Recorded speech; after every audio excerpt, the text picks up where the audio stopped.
Should have known something was wrong when my parents arrived at Stanford's graduation ceremony carrying a manila folder instead of flowers. Standing there in my cap and gown clutching my computer science degree, I watched Dad's face twist with determination while Mom fidgeted nervously beside him. "Charity, we need to talk right now," Dad announced, pulling legal documents from the folder. "Sign these papers transferring your tech patents to Madison. She needs a future more than you do."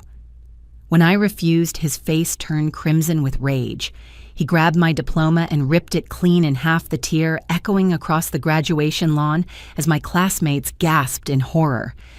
The confrontation exploded right there on the university grounds, with hundreds of other families witnessing our private nightmare become public humiliation. Madison stepped forward from behind our parents, her pregnant belly prominent beneath a flowing dress, tears streaming down her cheeks as she pleaded with me to understand her desperation. "I'm unemployed, Charity, and the baby's coming in 4 months," she sobbed, pressing her hands against her stomach. "You're the smart one, you'll always land on your feet. I need those patents to secure my child's future." Mom nodded vigorously, her voice cracking with emotion. "Your sister has struggled her whole life while everything came easy to you. Academic scholarships, research, grants, job offers. Madison needs this opportunity more than you ever will." I stared at them in disbelief, my mind racing to process this betrayal. "These are my innovations, my years of work. You can't just give them away because Madison made poor life choices." Dad's expression hardened as he stepped closer, lowering his voice to a threatening whisper. "We sacrificed everything for your education, young lady. The least you can do is help your sister when she needs it most." That's when Madison's husband, Jake, emerged from the crowd, his expensive suit and confident swagger immediately setting off alarm bells in my head. "Look, Charity, this doesn't have to be complicated. Madison deserves her share of the family's success. Your patents could set us all up for life." I felt my stomach drop as the pieces began falling into place. "How do you even know about my patents, Jake? I never told anyone outside my research team about the specific details." Madison's face flushed red as she exchanged a guilty glance with her husband. "Well, we might have done some research about your projects. Jake has connections in the tech industry, and we discovered how valuable your work could be." "Research," I demanded, my voice rising despite the public setting. "You mean you've been investigating my private academic work behind my back?" Aunt Linda, who had traveled from Oregon for my graduation, stepped forward with confusion written across her face. "Wait a minute, Robert," she addressed my father. "Didn't you tell me last Christmas that you'd already spent Charity's college fund on Madison's wedding and that failed boutique business?" The color drained from Dad's face as family members began murmuring among themselves. Uncle Frank nodded grimly. "That's right, Linda. Robert borrowed $25,000 from me 2 years ago for Madison's business venture that went nowhere. Said he'd pay me back when Charity started earning her big tech salary." My world tilted as the truth crashed over me. They had been planning this for months, possibly years. Every family dinner conversation about my research, every seemingly innocent question about my patent applications had been intelligence gathering for this moment. "You spent my college fund," I whispered, feeling betrayed on a level I had never imagined possible. "The money Grandma left specifically for my education." Mom's composure finally cracked. "Madison needed help starting her married life, and we knew you'd get scholarships anyway. You're so brilliant, we figured you wouldn't need the money like she would." The favoritism that had shaped my entire childhood suddenly came into sharp focus. Madison's mistakes had always been excused while my achievements were expected. Her failures required family bailouts while my successes were taken for granted. "Professor Martinez," my thesis advisor approached our group with concern etched on his face. "Charity, is everything all right? The graduation reception is starting, and several tech recruiters specifically asked to meet with you." Jake's eyes lit up with opportunity. "Actually, Professor, we were just discussing Charity's future plans. Her family thinks it might be better if she focused on collaborative projects rather than individual patent ownership." I felt a surge of protective anger. These people were trying to manipulate not just me, but everyone around me. Professor Martinez, my family is trying to pressure me into signing away my intellectual property rights. They have no legal claim to my work. Dad's face contorted with rage at my public defiance. After everything we've done for you, this is how you repay us. Your sister is pregnant and desperate, and you're worried about paperwork. The manipulation was breathtaking in its audacity. They were using Madison's pregnancy, family loyalty, and public pressure to coerce me into surrendering years of innovative research. The patents represented breakthrough algorithms for renewable energy optimization, mobile security protocols, and artificial intelligence-assisted medical diagnostics. These weren't just valuable intellectual property, they were potentially life-changing innovations.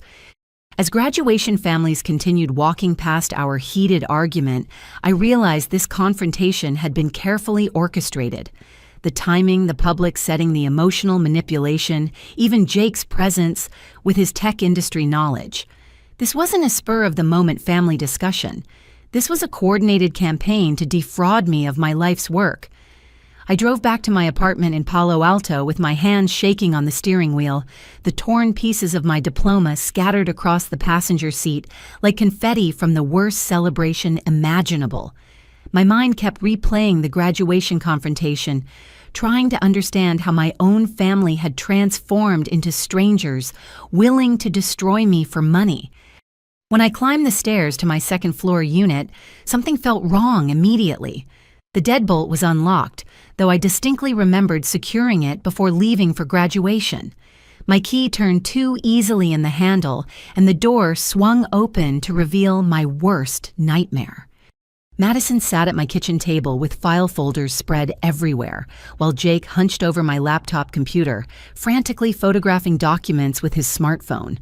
My private research files, patent applications, and technical diagrams covered every surface of my small dining area. "What the hell are you doing in my apartment?" I demanded, slamming the door behind me hard enough to rattle the windows. Madison jumped up from her chair, her face flushing guilty crimson. "Charity, you're back early. We were just trying to understand the scope of your work so we could help you make better decisions about your future."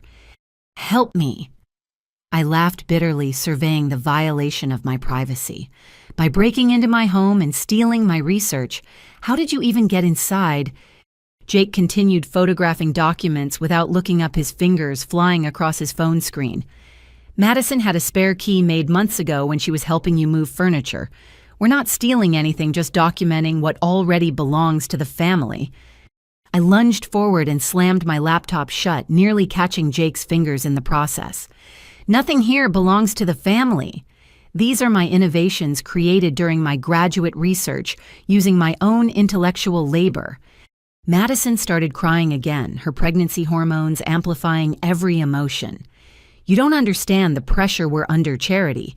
Jake's company is downsizing and we can't afford the baby expenses on my part-time retail salary. We discovered your patents could be worth millions, enough to secure our entire family's future." "How exactly did you discover that information?" I demanded, gathering my scattered papers and clutching them protectively against my chest. "These technical specifications aren't exactly casual reading material." Jake finally looked up from his phone with a smugness that made my skin crawl.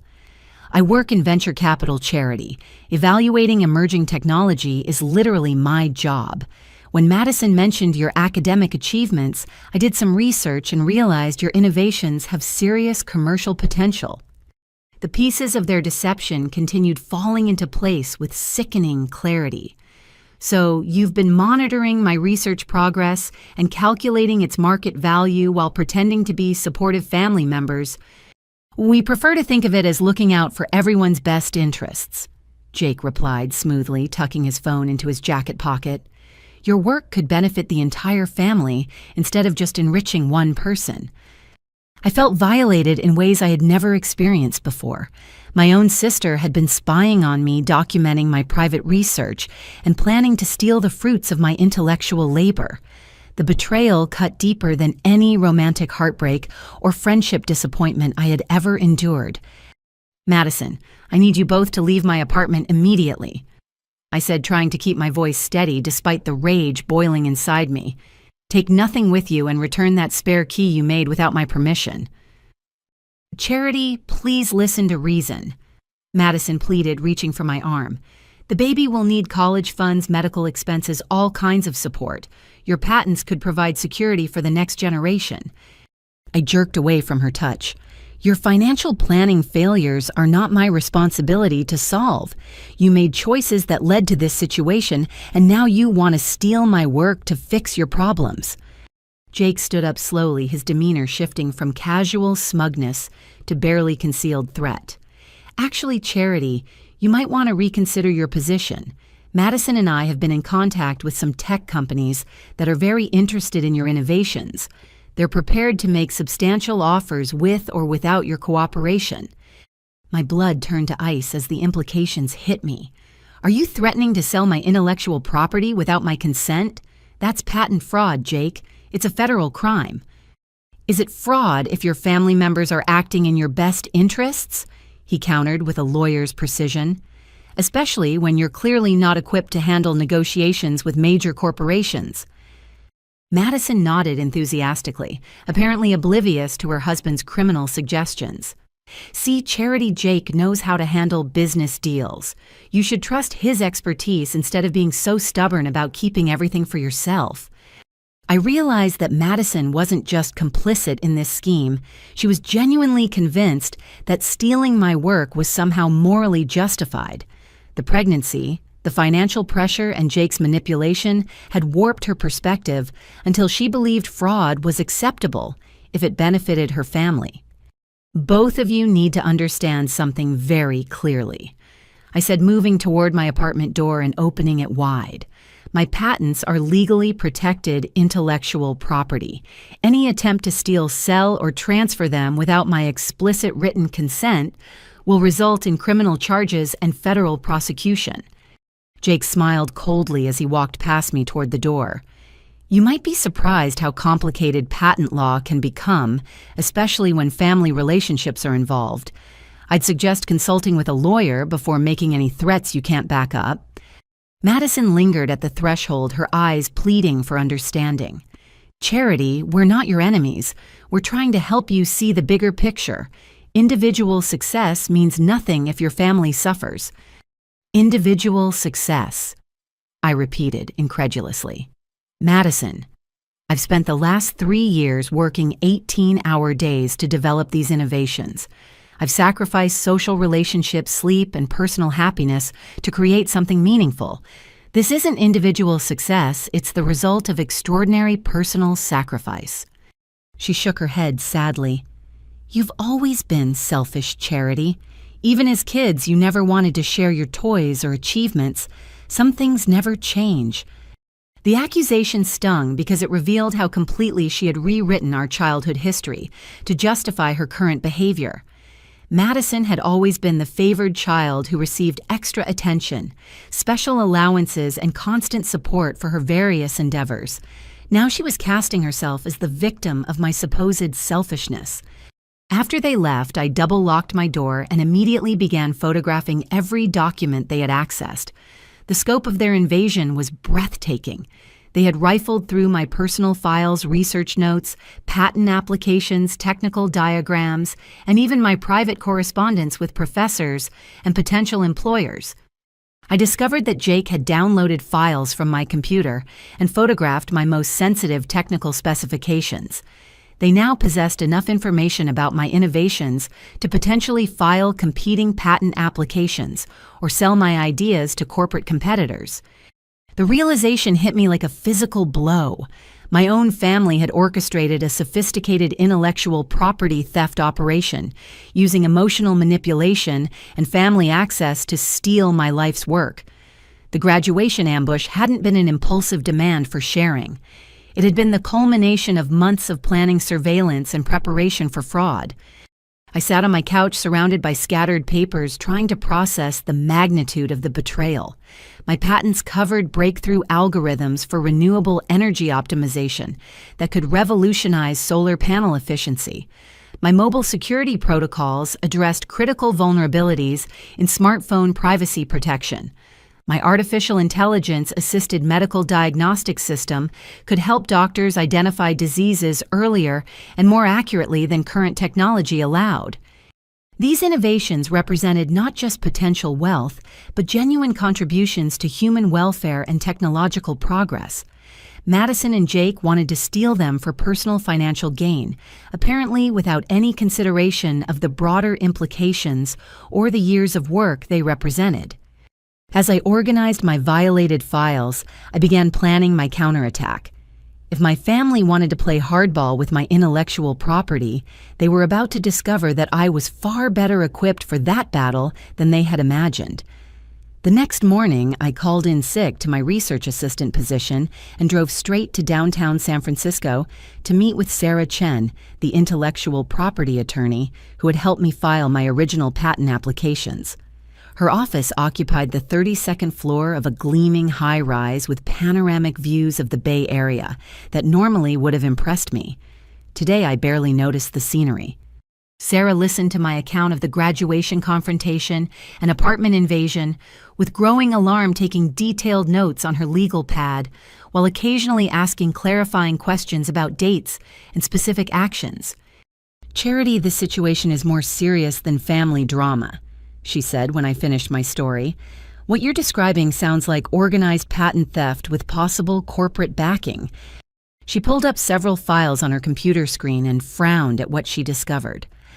"I need to show you something disturbing. 3 competing patent applications have been filed in the last 2 months covering technology, suspiciously similar to your innovations." My heart sank as she displayed the application summaries.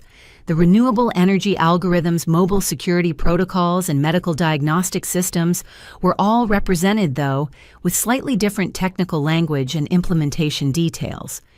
"How is this possible?" I asked, studying the filing dates. "I haven't shared my complete technical specifications with anyone outside my research team." Sarah's expression grew more troubled as she cross-referenced additional databases. The applications were filed by shell companies with addresses that trace back to a venture capital firm called Pinnacle Innovation Partners. Does that name mean anything to you? I felt the blood drain from my face. Jake, my brother-in-law, mentioned working in venture capital. Could this be his company? "Let me research that connection," Sarah said, her fingers flying across her keyboard. Within minutes, she had pulled up Jake's professional profile and employment history. Here we go. Jake Morrison, Senior Associate at Pinnacle Innovation Partners, specializing in emerging technology acquisitions and patent portfolio development. The conspiracy suddenly expanded far beyond family greed. Jake hadn't just been evaluating my work for personal gain. He'd been conducting corporate espionage using his marriage to Madison to access my research and steal my innovations for his employer. "Sarah, what are my legal options here?" I asked, feeling overwhelmed by the scope of the fraud. "Can we stop these competing applications?" She pulled up additional legal databases and reviewed case precedents for similar situations. "We can file intellectual property theft claims and request investigations into the suspicious timing and technical similarities. However, patent disputes can take months or years to resolve, especially when corporate legal teams are involved." "What about the family angle?" I pressed. "Madison and Jake violated my privacy and stole my research documents. Surely that's prosecutable." Sarah nodded grimly. "Absolutely. We're talking about potential federal crimes including patent fraud conspiracy to commit fraud and violations of computer privacy laws. The fact that they accessed your personal files and computer without permission adds criminal dimensions to the civil patent disputes." She continued researching while I sat in stunned silence, trying to process how my graduation celebration had revealed a criminal conspiracy involving my own family members and a major venture capital firm. "Charity, there's something else you need to know," Sarah said after reviewing more files.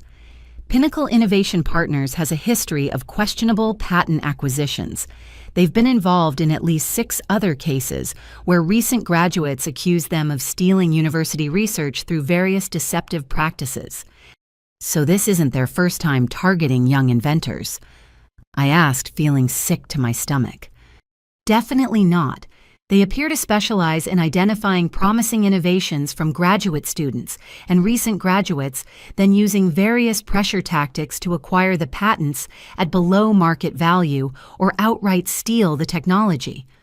Sarah printed out several case studies and handed them to me. The pattern was remarkably consistent. Pinnacle would identify valuable research through industry connections, academic contacts, or family relationships. They would then apply pressure through financial offers, legal threats, or personal manipulation to acquire the patents for far less than their actual worth. In most previous cases, the young inventors eventually settled rather than fight extended legal battles, Sarah explained. Pinnacle banks on the fact that recent graduates typically lack the resources for prolonged litigation against a well-funded corporation. I studied the case files with growing anger. These weren't isolated incidents of corporate opportunism. This was a systematic pattern of intellectual property theft targeting vulnerable young innovators who had invested years developing breakthrough technologies. What makes my situation different from these previous cases? I asked. Sarah smiled for the first time during our meeting. Several factors work in your favor. First, you documented the theft meticulously, including the family members' admission of their intentions. Second, your patents are extremely valuable, making the potential damages substantial enough to justify major litigation. Third, you have clear evidence of premeditation and conspiracy. She pulled up financial databases and showed me preliminary patent valuations. Charity, based on similar innovations and current market demand, your complete patent portfolio could be worth anywhere from $60 to $90 million in licensing agreements and acquisition offers. The number hit me like a physical blow. I had known my work was valuable, but seeing the actual figures made the scope of the attempted theft even more staggering. That's why Pinnacle is so aggressive about acquiring your patents, Sarah continued. Even if they pay you $5 or $10 million, they stand to profit enormously from licensing your innovations to major tech companies. So Jake and Madison were planning to steal intellectual property worth potentially $90 million. I asked, still struggling to comprehend the magnitude. It appears that way. And based on the legal documents you described them carrying at graduation, they were hoping to pressure you into signing over your rights voluntarily, which would have made their theft technically legal. Sarah leaned back in her chair and studied me carefully. Charity, you have a choice to make. You can pursue criminal charges against your family members and file major litigation against Pinnacle Innovation Partners. But that means potentially destroying relationships and engaging in years of legal warfare. Or, I prompted, or you can try to negotiate settlements and minimize the family damage while still protecting your intellectual property rights. The choice depends on how important justice is to you versus preserving family relationships. I thought about Madison's tears, my parents' financial desperation, and Jake's smug confidence that I wouldn't fight back. Then I thought about the other young inventors who had been victimized by this same corporate predator, and the innovations that could benefit society if they weren't buried in corporate patent portfolios. Sarah, I want to fight, not just for my own patents, but to expose this pattern of theft and protect other inventors from being victimized. She nodded approvingly. I was hoping you'd say that. We'll start by filing injunctions to prevent any further use of your stolen research, then build comprehensive cases for both criminal prosecution and civil damages. What should I expect in terms of retaliation? I asked. Jake seemed confident that they could pressure me into compliance. Sarah's expression grew serious. Corporate intellectual property theft often involves intimidation tactics designed to discourage legal action. You should expect threats, pressure from family members, and possibly attempts to discredit your work or character. So this is going to get worse before it gets better. Almost certainly. But Charity, you have something most of their previous victims lacked. Your work is genuinely revolutionary, your documentation is thorough, and your resolve seems strong. Those advantages could make the difference between justice and another corporate theft going unpunished. As I left Sarah's office with copies of legal filings and strategic recommendations, I realized that my family's graduation ambush had been just the opening move in what would become a much larger battle. The question was whether I had the strength to see it through to the end. I woke up the next morning to 17 missed calls and 43 text messages, all received between 6 and 7 a.m., while my phone was on silent mode. The message previews visible on my lock screen made my stomach clench with dread. "Call me immediately," from Dad. "Major development with your patents," from Jake. "Emergency family meeting today," from Mom. "You need to see this offer," from Madison. I poured myself coffee and opened the first email in my inbox, which contained a formal acquisition proposal from Megatech Industries, with a letterhead featuring their distinctive blue logo and corporate headquarters address in Seattle. The opening paragraph made my hands tremble as I read. "Dear Ms. Charity Williams, Megatech Industries is prepared to offer $22 million for the complete acquisition of your renewable energy optimization algorithms, mobile security protocols, and artificial intelligence medical diagnostic patents, along with all associated intellectual property rights and future development potential." $22 million. The number seemed surreal, even though Sarah had warned me that my patents were worth much more. Seeing an actual corporate offer made the value of my work suddenly tangible in a way that abstract valuations hadn't achieved. The acquisition terms were detailed and professional, covering licensing agreements, development timelines, and integration with Megatech's existing technology platforms. Everything appeared legitimate until I reached the final paragraph, which mentioned that Megatech had been contacted by family representatives acting on your behalf to facilitate these negotiations. My phone rang immediately as I finished reading the offer. Madison's name appeared on the caller ID, and I reluctantly answered on the fourth ring. "Charity, isn't this incredible?" she gushed without any greeting. $22 million. "We're going to be rich beyond our wildest dreams. Jake says we should accept the offer immediately before they change their minds." I repeated sharply. "Madison, this offer is addressed to me personally. There's no we involved in my patent ownership." "Don't be ridiculous," she replied, her voice taking on the whining tone I remembered from childhood arguments. "I contacted Megatech months ago to let them know about your innovations. This offer exists because of my initiative and Jake's industry connections." The betrayal hit me like a physical blow. "You contacted them months ago, Madison. You've been shopping my research to corporations behind my back. I prefer to think of it as helping my brilliant sister reach her full potential," she said defensively. "You're terrible at business negotiations, Charity. You would have undersold your work or gotten taken advantage of by corporate sharks." I couldn't believe the audacity of her rationalization. She had violated my privacy, stolen my research, and conducted unauthorized negotiations with my intellectual property, then presented herself as my helpful advocate. "Madison, what you did is called patent fraud. It's a federal crime punishable by massive fines and prison time." "Oh, please," she laughed dismissively. "We're family. I was looking out for your interests while you were buried in your academic bubble. Jake says family members can represent each other in business dealings." My doorbell rang insistently, followed by heavy knocking. Through the peephole, I could see my parents standing on the porch with Jake hovering behind them, all three looking agitated and determined. "I have to go, Madison. Don't contact any more companies about my work." "Wait, Charity." Jake negotiated a finder's fee arrangement with Megatech. "Since I initiated contact and facilitated the deal, we're entitled to 10% of the acquisition price. That's $2.2 million for our family's contribution." I hung up on her and reluctantly opened the front door. Dad pushed past me without invitation, his face flushed with excitement and barely contained greed. "Charity, we need to discuss this Megatech offer immediately," he announced, settling himself on my couch like he owned the place. $22 million could solve all our family's financial problems and set everyone up for life. Mom perched nervously on the edge of my reclining chair, wringing her hands while Jake stationed himself near the kitchen with his phone out, apparently ready to document our conversation.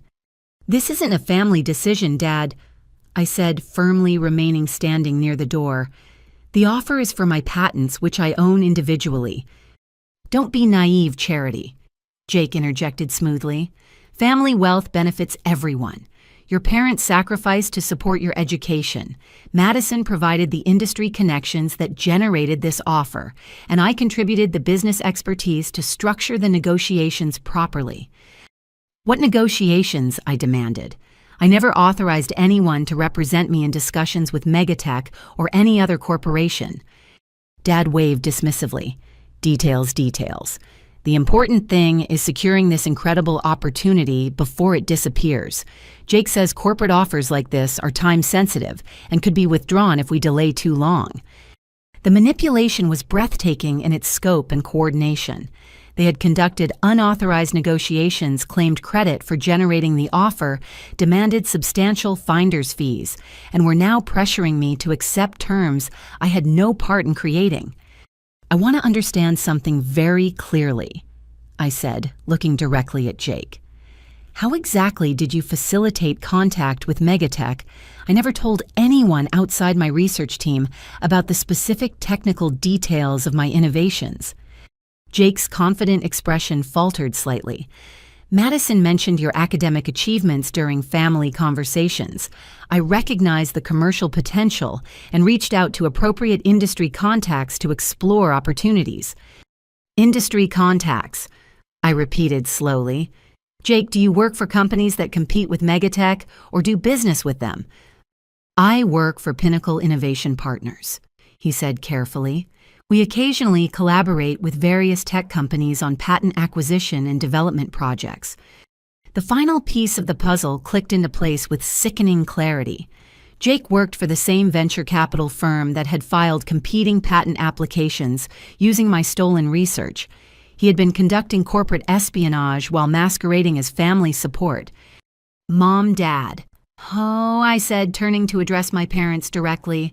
"Jake's company has filed patent applications stealing my innovations.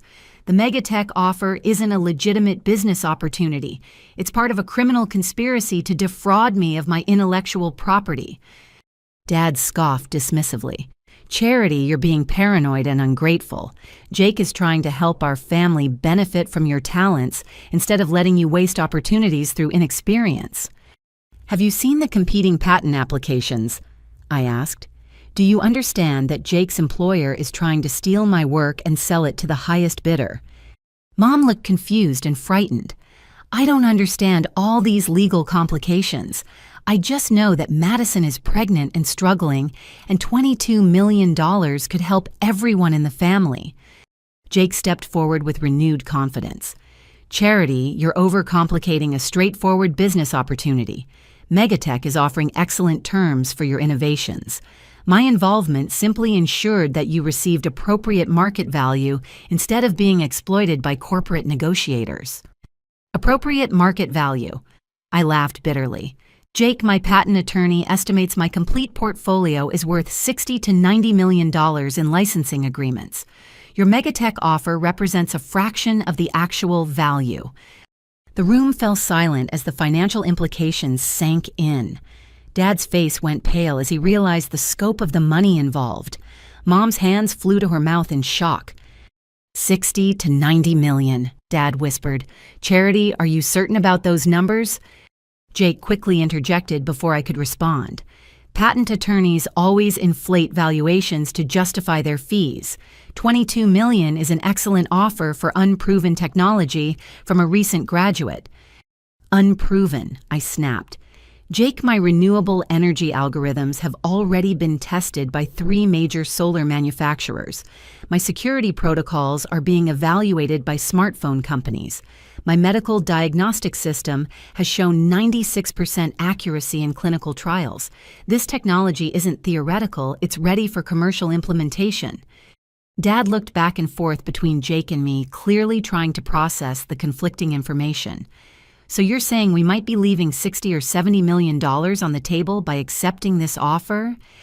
We're not leaving anything on the table, I corrected firmly. I own these patents individually. Any decisions about licensing or acquisition are mine alone to make. Jake's mask finally slipped, revealing the calculating corporate operative beneath the helpful family member facade. Actually, Charity, you might want to consider the legal implications of rejecting this offer. Megatech has substantial resources and experienced legal teams. Fighting them could cost you more than accepting their terms. The threat was thinly veiled but unmistakable. Accept the lowball offer or face corporate retaliation through protracted legal warfare. Is that a threat, Jake? I asked evenly. It's realistic business advice, he replied coldly. Young inventors who overestimate their negotiating position often end up with nothing when they're too stubborn to accept reasonable offers. I realized that this entire meeting had been orchestrated to pressure me into accepting terms that would enrich Jake's company while leaving me with a fraction of my innovation's actual worth. The family relationships, the financial pressure, even Madison's pregnancy were all being weaponized to coerce my compliance. I need everyone to leave my apartment immediately, I announced, moving to open the front door. Any future communication about my patents needs to go through my attorney. Dad stood up reluctantly, his face showing confusion and disappointment. Charity, we're trying to help you make smart financial decisions. Don't let pride cost you this incredible opportunity. This isn't about pride, Dad. It's about preventing the theft of my life's work by criminals who are manipulating our family relationships to commit fraud. As they filed out, Jake paused at the threshold and looked back with cold calculation in his eyes. Charity, you should understand that rejecting legitimate business offers can have consequences. I'd hate to see you end up like other inventors who thought they were smarter than the market. After I locked the door behind them, I sat down with the Megatech offer and began analyzing every detail with new understanding. The acquisition terms weren't just unfavorable. They were specifically structured to transfer maximum value to Megatech while leaving me with minimal ongoing rights or royalties. I called Sarah Chen immediately and read her the complete offer over the phone. Her response confirmed my worst suspicions. Charity, this offer is deliberately structured to undervalue your patents while eliminating your future earning potential. The $22 million looks impressive, but it represents maybe 25% of your innovation's actual worth. So Jake was right that it's better than nothing, I asked. Only if nothing were your alternative, Sarah replied grimly.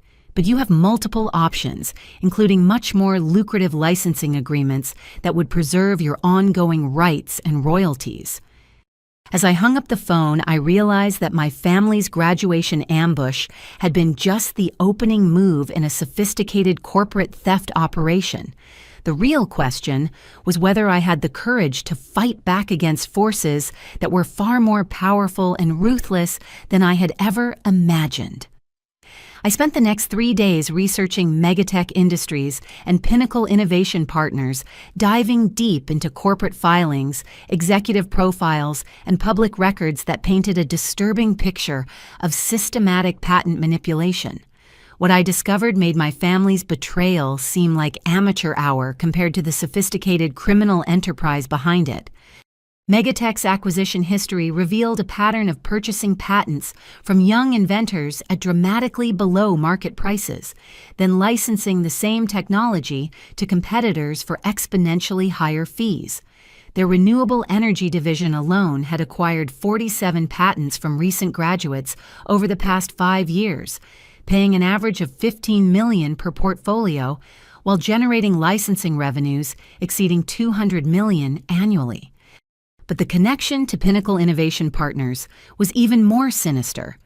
Corporate filings showed that Jake's venture capital firm operated as a front company for Megatech's patent acquisition operations, identifying promising innovations through university partnerships, family connections, and industry contacts before orchestrating pressure campaigns to force below-market sales. I printed out financial records showing that Pinnacle had received over $30 million in consulting fees from Megatech over the past 3 years, essentially payment for delivering stolen or undervalued intellectual property. Jake wasn't just facilitating individual patent thefts, he was operating a systematic pipeline, feeding innovations from vulnerable inventors to corporate predators. The most disturbing discovery came when I cross-referenced patent filing dates with acquisition offers. In every case, Megatech's lowball offers arrived within days of competing applications, filed by Pinnacle's shell companies, creating artificial urgency and legal threats designed to pressure inventors into accepting inadequate terms rather than fighting protracted patent disputes. My phone buzzed with a text from Madison. "Charity, Jake says Megatech is getting impatient about your decision. They might withdraw the offer if you don't respond by Friday." The artificial deadline confirmed that I was receiving the full corporate pressure treatment. I forwarded Madison's message to Sarah Chen along with my research findings about the Megatech Pinnacle connection. Her response came back within an hour. "Charity, what you've uncovered could be grounds for federal racketeering charges. This isn't just patent theft, it's organized corporate crime." I called Sarah immediately, my hands shaking as I dialed her direct number. "Sarah, how is this legal? How can they operate this kind of systematic fraud without getting prosecuted?" "The beauty of their system is plausible deniability," she explained. Megatech claims they're making legitimate acquisition offers based on market evaluations. Pinnacle claims they're filing patent applications for legitimate research. The family pressure appears to be personal disputes rather than corporate coercion. "But we have evidence of the coordination," I protested. "Jake works for Pinnacle, they filed competing applications using my stolen research, and Megatech's offer came immediately after the family pressure campaign." "Exactly. Which means you're in a unique position to expose the entire operation. Most previous victims didn't understand the corporate connections or have evidence of the coordination between companies."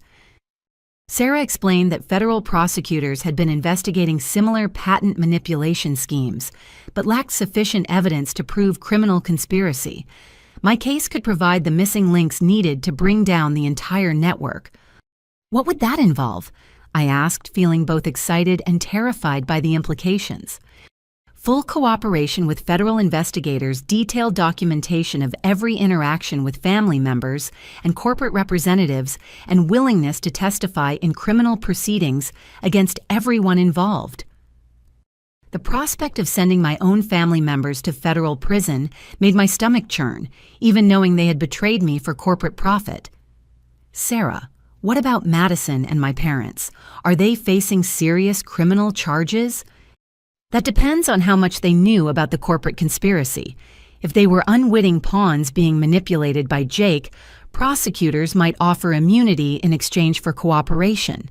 If they were knowing participants in patent fraud, they could face substantial prison sentences." I realized I needed to understand exactly how deep my family's involvement went before deciding how far to pursue criminal charges. The thought of Madison's baby being born while she served time in federal prison was almost unbearable regardless of her role in the theft attempt. That evening, I drove to my parents' house in Fremont for what I knew would be a confrontational family meeting. The modest 3-bedroom ranch-style home where I had grown up looked smaller and more worn than I remembered, with peeling paint on the garage door and an overgrown front yard that spoke of financial neglect.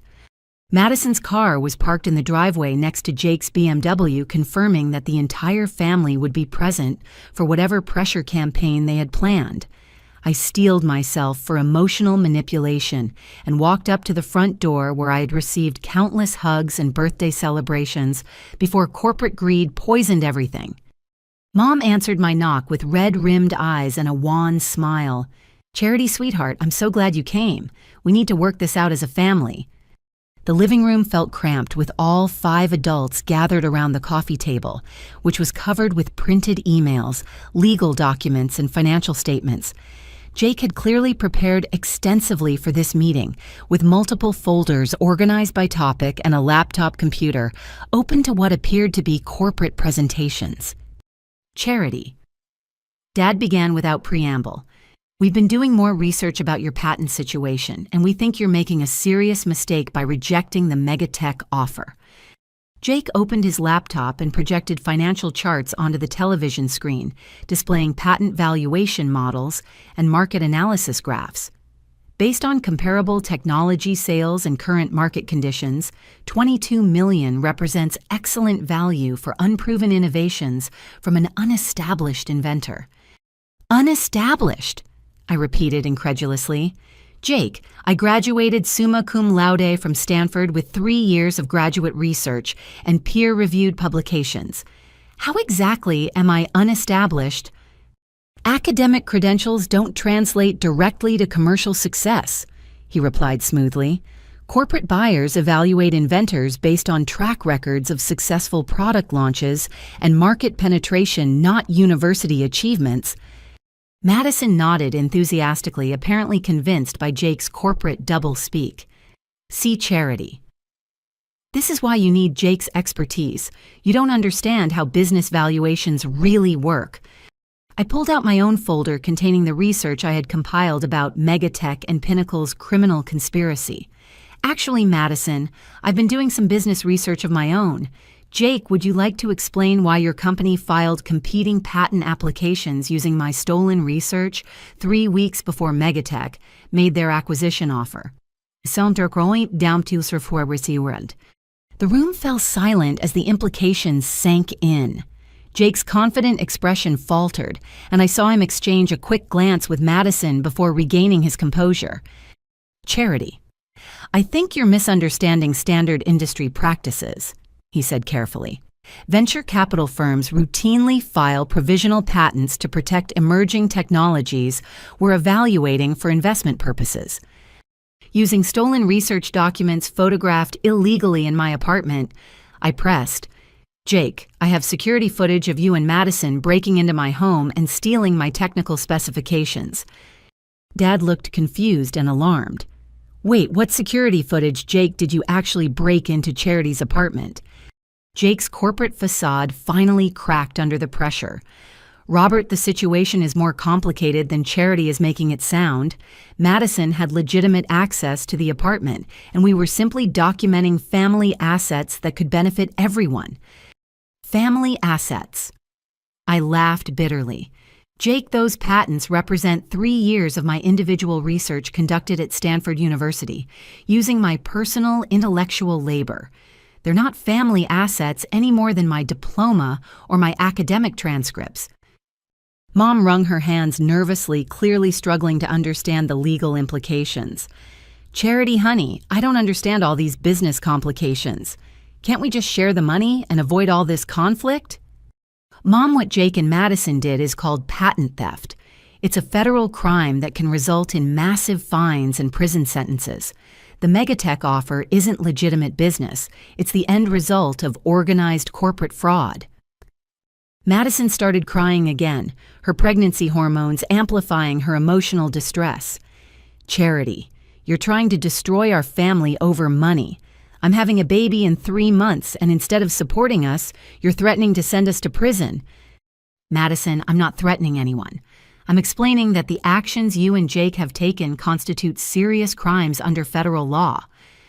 Jake stood up abruptly, his mask completely discarded, as corporate calculation replaced family friendliness. Charity, you need to understand the realities of your situation. Megatech's offer represents the best deal you're going to receive. Rejecting it could result in years of expensive litigation that will drain your resources and ultimately leave you with nothing. Is that another threat, Jake? I asked evenly. It's an honest assessment of your negotiating position against a major corporation with unlimited legal resources and experienced patent attorneys. Dad finally spoke up, his voice heavy with confusion and disappointment. Jake, are you saying that Megatech will sue Charity if she doesn't accept their offer? Jake seemed to realize he had revealed too much about the coordinated corporate pressure campaign. Robert, corporate patent disputes are complicated matters that often benefit from early resolution rather than protracted legal warfare. I pulled out printed copies of the federal laws covering patent fraud and corporate conspiracy, spreading them across the coffee table where everyone could see the criminal penalties and sentencing guidelines. Actually, Dad, what Jake is describing is called corporate extortion. Using threats of expensive litigation to force inventors to accept below-market prices for their intellectual property is a violation of federal racketeering laws. The legal documents had an immediate sobering effect on my parents, who began reading the criminal penalties with growing alarm. Prison sentences of 5 to 20 years for patent fraud conspiracy, fines of up to $5 million per violation, and seizure of all assets derived from criminal activities. "Jake," Mom whispered, "could we really go to prison for helping with this patent business?" Before Jake could respond, my phone rang with a call from Sarah Chen. I answered on speaker, knowing that my family needed to hear the legal realities from a qualified attorney. "Charity, I've been in contact with federal prosecutors about your case. They're extremely interested in the evidence you've compiled about the megatech Pinnacle conspiracy. Are you available to meet with FBI investigators tomorrow morning?" The color drained from Jake's face as he realized that his corporate theft operation was about to become the subject of federal criminal investigation. I woke up Thursday morning to my phone buzzing with an urgent call from Professor Williams, my graduate research advisor. His voice carried a panic I had never heard before, immediately putting me on high alert. "Charity, something terrible has happened at the lab.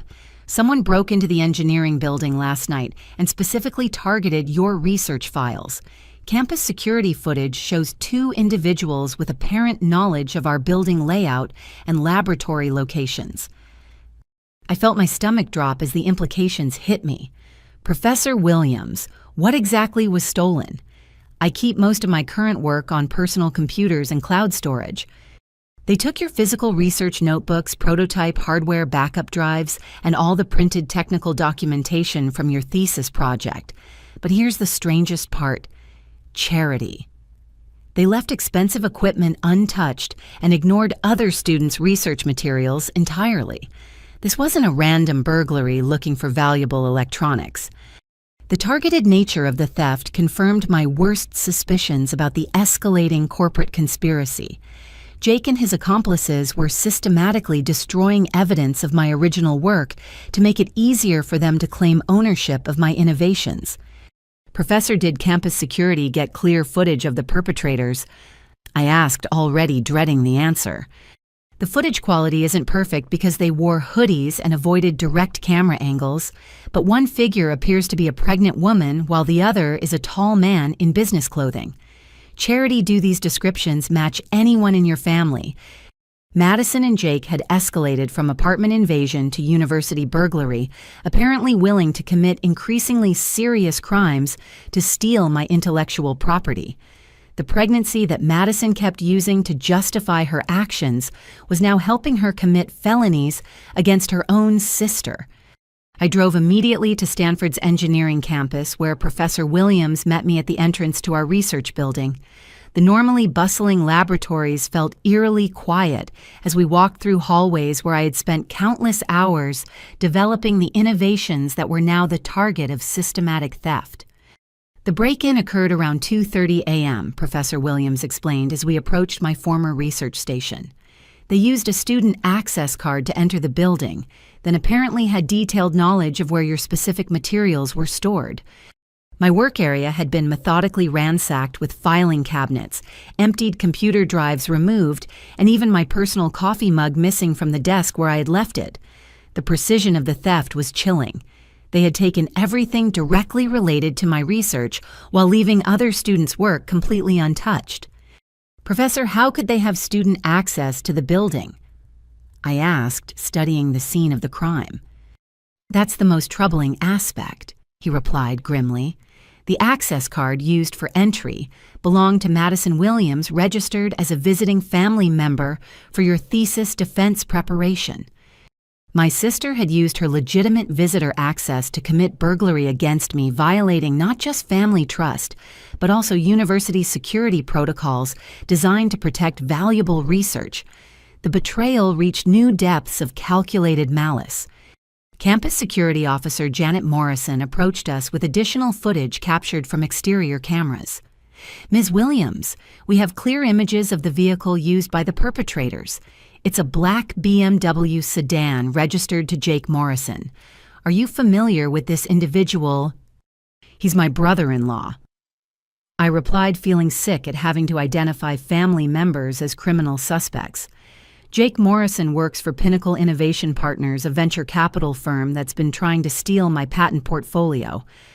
Officer Morrison made detailed notes about the corporate connection. This information suggests the break-in was part of a larger commercial dispute rather than simple theft. We'll be forwarding our findings to federal investigators for potential prosecution under intellectual property crime statutes. Professor Williams showed me the university's backup storage systems, which had also been compromised during the break-in. Charity, they accessed our network servers and corrupted or deleted most of your digital research files. Years of work have been systematically destroyed. How is that possible? I asked in disbelief. Don't we have multiple backup systems and security protocols? Normally, yes, but whoever did this had detailed technical knowledge of our computer systems and security architecture. They knew exactly which servers contained your files and how to access them without triggering immediate alarms. The sophistication of the cyber attack suggested corporate-level expertise far beyond what Madison and Jake could possess individually. This wasn't just family betrayal, it was professional sabotage designed to eliminate evidence of my original research and clear the way for patent theft. Professor, do we have any remaining copies of my work? I asked desperately. He led me to his personal office and opened a locked filing cabinet. I maintained private copies of your most important research as part of my faculty oversight responsibilities. It's not everything, but it includes your core algorithms, patent applications, and peer review documentation. The relief was overwhelming. My life's work hadn't been completely destroyed, though the theft had eliminated most of my supporting documentation and research development timeline. There's something else you need to know, Charity, Professor Williams continued with obvious discomfort. I was contacted last week by representatives from Megatech Industries asking about your research timeline and potential patent conflicts. What kind of questions were they asking? I demanded. They wanted to know when you first developed your core innovations, whether you had collaborated with other researchers, and if there were any prior art considerations that might affect patent validity. The corporate investigation had been far more extensive than I had realized. Megatech wasn't just making lowball acquisition offers, they were conducting detailed due diligence to identify potential weaknesses in my patent applications. Professor, did you provide them with any information about my work? I told them to contact you directly for any information about your research, he said firmly. But Charity, there's something troubling about their approach. These weren't typical corporate inquiries about licensing opportunities. They seemed more interested in finding ways to challenge your patents than in acquiring them legitimately. The pattern was becoming clear. Megatech and Pinnacle were working together to steal my innovations through a three-pronged strategy family pressure to force below-market sales, competing patent applications using stolen research and systematic destruction of evidence supporting my original work. Officer Morrison returned with additional security footage from campus parking areas. Ms. Williams, we have time-stamped video showing Jake Morrison and Madison Williams leaving the engineering building at 3:15 a.m. with multiple boxes and computer equipment. Can you make out what they were carrying? I asked. Your research materials based on the timing and location. But there's something else concerning in the footage. A third individual waited in a separate vehicle and received some of the stolen items before leaving in a different direction. The conspiracy extended beyond my immediate family to include unknown accomplices, suggesting a level of organization and premeditation that transformed personal betrayal into professional crime. Officer Morrison, what happens next in terms of criminal charges? I asked. We're preparing formal theft and burglary charges against both suspects. The university will also pursue violations of academic security protocols and misuse of student access privileges. Additionally, federal investigators may file intellectual property crime charges related to the corporate conspiracy. As we finished documenting the crime scene, I realized that Jake and Madison had made a critical error. Their desperation to steal my work had led them to commit obvious felonies with clear evidence trails and multiple witnesses. Instead of weakening my legal position, their criminal actions had provided prosecutors with compelling evidence of organized corporate fraud. Professor Williams walked me to my car with the recovered research files secured in a locked briefcase. Charity. I've been advising graduate students for 23 years, and I've never seen anything like this situation. Corporate pressure on young inventors is common, but coordinated family betrayal combined with university burglary represents a new level of systematic exploitation. Professor, have other students been victimized by similar schemes? Not to this extent, but I've had several graduates report family pressure to share or sell their innovations at below-market prices. It appears that corporations like Megatech have learned to exploit family relationships as leverage against individual inventors. As I drove home with the recovered research files, I felt a mixture of relief and determination. The corporate conspiracy had escalated their criminal activities to the point where federal prosecution was inevitable.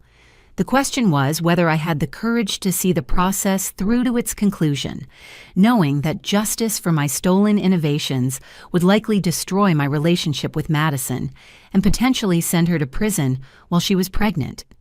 But I also thought about other young inventors who might be targeted by similar corporate predators and the innovations that could benefit society if they weren't buried in criminal patent manipulation schemes. My individual case had become part of a larger battle for intellectual property rights and protection of vulnerable innovators against systematic corporate exploitation. Friday afternoon brought another devastating revelation when I received an unexpected call from my Aunt Linda, who sounded frantic and barely coherent through her tears.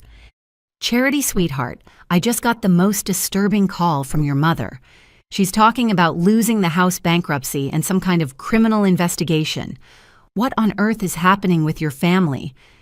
I pulled into a coffee shop parking lot to take the call properly, my heart sinking as I anticipated another layer of family crisis. "Aunt Linda, how much do you know about the situation with my patents and Madison?" "Very little, honestly. Your mother called this morning crying hysterically about legal papers and foreclosure notices. She mentioned something about Madison being pregnant and needing money and you refusing to help the family. Charity, that doesn't sound like you at all." The family narrative was clearly being shaped to cast me as the villain refusing to support my pregnant sister, while hiding the criminal conspiracy that had actually created the crisis. "Aunt Linda, I need to explain what's really been happening. Madison and her husband have been trying to steal my intellectual property with help from a corporate fraud scheme. The legal investigation is focused on their criminal activities, not my unwillingness to share." I gave her a condensed version of the graduation confrontation, apartment burglary, university break-in, and corporate conspiracy watching through the coffee shop window as normal families shared afternoon treats while my own family imploded from greed and criminal behavior. "Oh my God, Charity," Aunt Linda whispered when I finished the account. "Madison and Jake actually broke into your apartment and university to steal your research, and your parents supported this. They've been manipulated by Madison and Jake's lies about family obligations and shared wealth. But Aunt Linda, the financial crisis is apparently much worse than anyone told me." "What do you mean?" "I'm discovering that my parents have been making terrible financial decisions for years, using their home and retirement savings to fund Madison's failed business ventures and lifestyle choices." Aunt Linda was quiet for a long moment before responding. "Charity, there's something I need to tell you about your family's finances. Your Uncle Frank and I have been worried for years about your parents' money management, but we didn't want to interfere in their personal business." "What kind of money management problems?" "They've been borrowing against their home equity repeatedly to cover Madison's expenses. Her wedding cost $40,000 that they couldn't afford.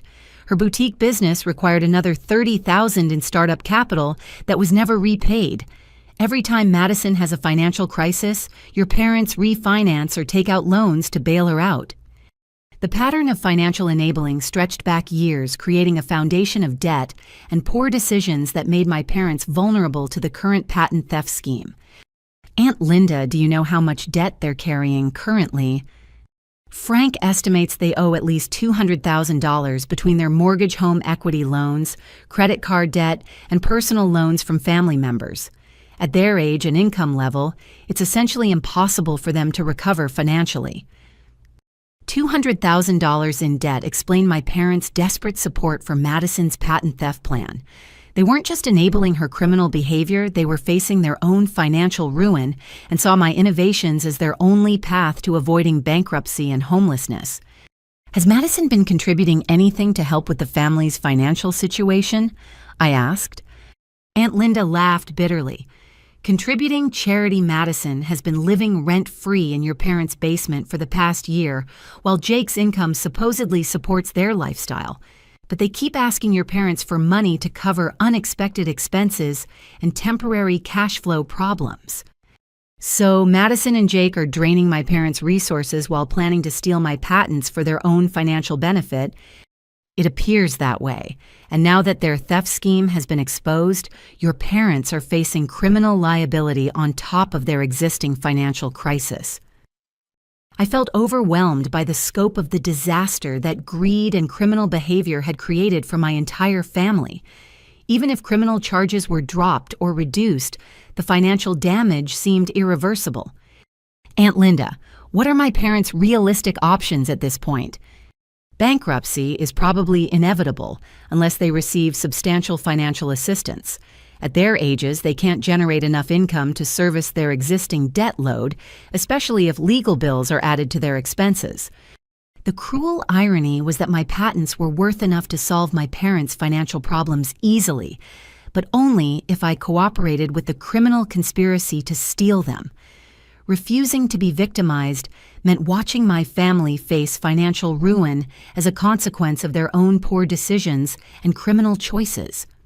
That evening, I drove to my parents' house for what I knew would be an emotionally devastating confrontation about their financial situation and criminal liability. The driveway was crowded with cars suggesting that extended family members had gathered for what was probably a crisis intervention meeting. Uncle Frank met me at the front door with a grim expression. "Charity, I'm glad you came. Your parents need to understand the reality of their situation both financially and legally."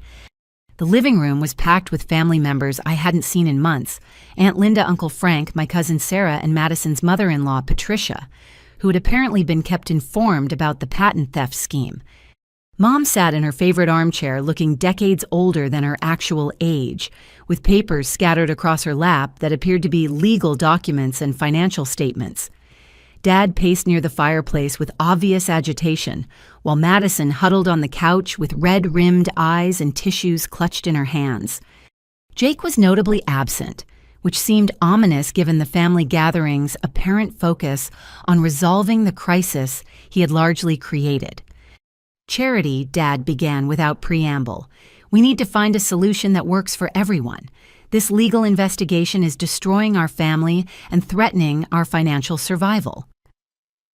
Uncle Frank held up a stack of financial documents.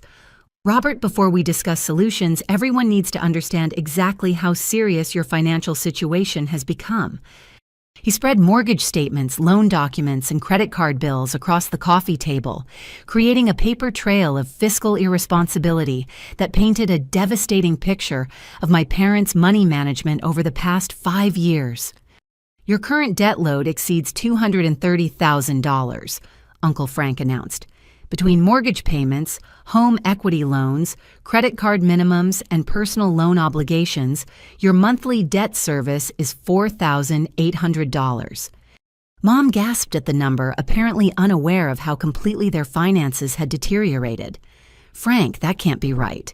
We don't have nearly that much in monthly payments." "Linda, you're only counting the loans you know about.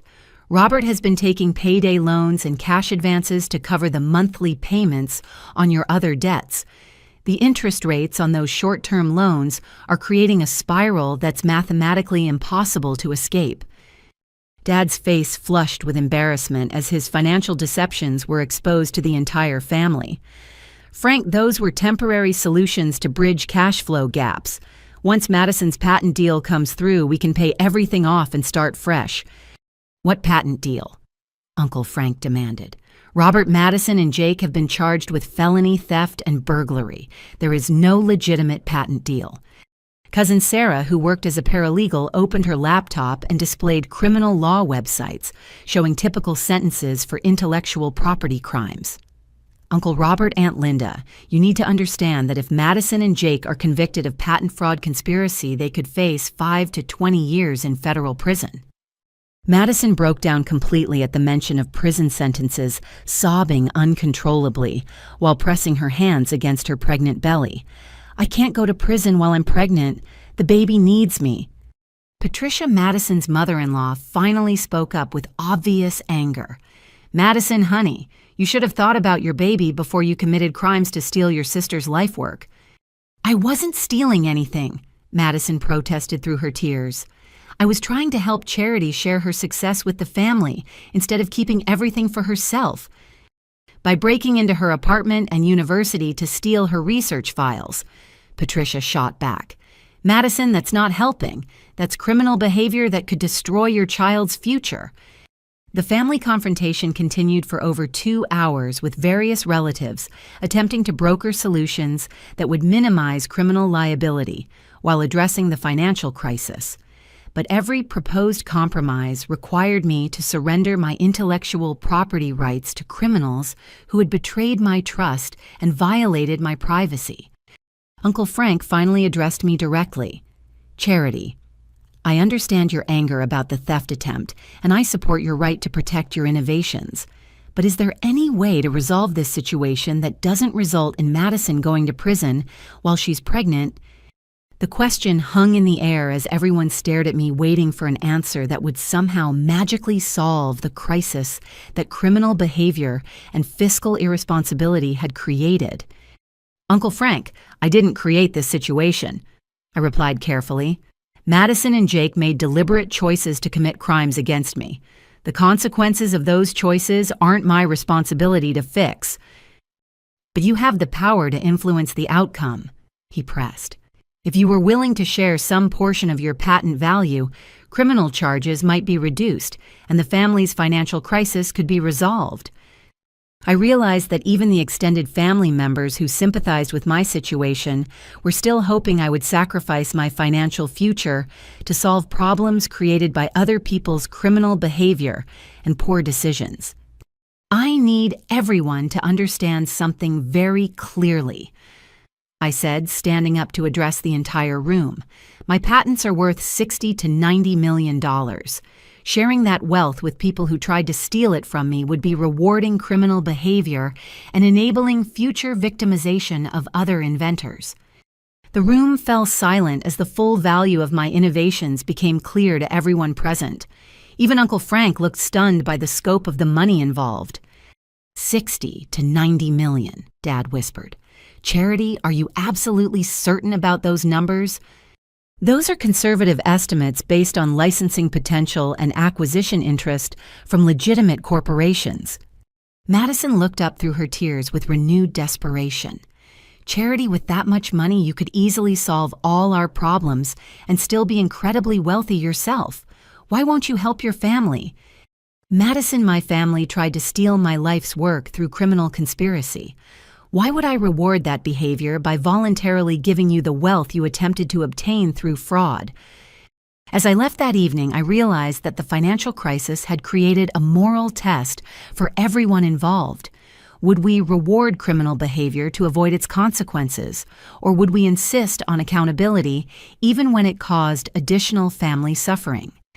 The answer to that question would determine not just my family's future, but also whether other young inventors would be victimized by similar corporate predators who exploited family relationships to steal intellectual property. Monday morning brought a shocking phone call from Dr. Elizabeth Hawthorne, the Dean of Stanford's Engineering Department, requesting an immediate meeting about serious concerns regarding faculty conduct and corporate partnerships. Her formal tone suggested that my patent theft case had exposed problems extending far beyond my individual situation.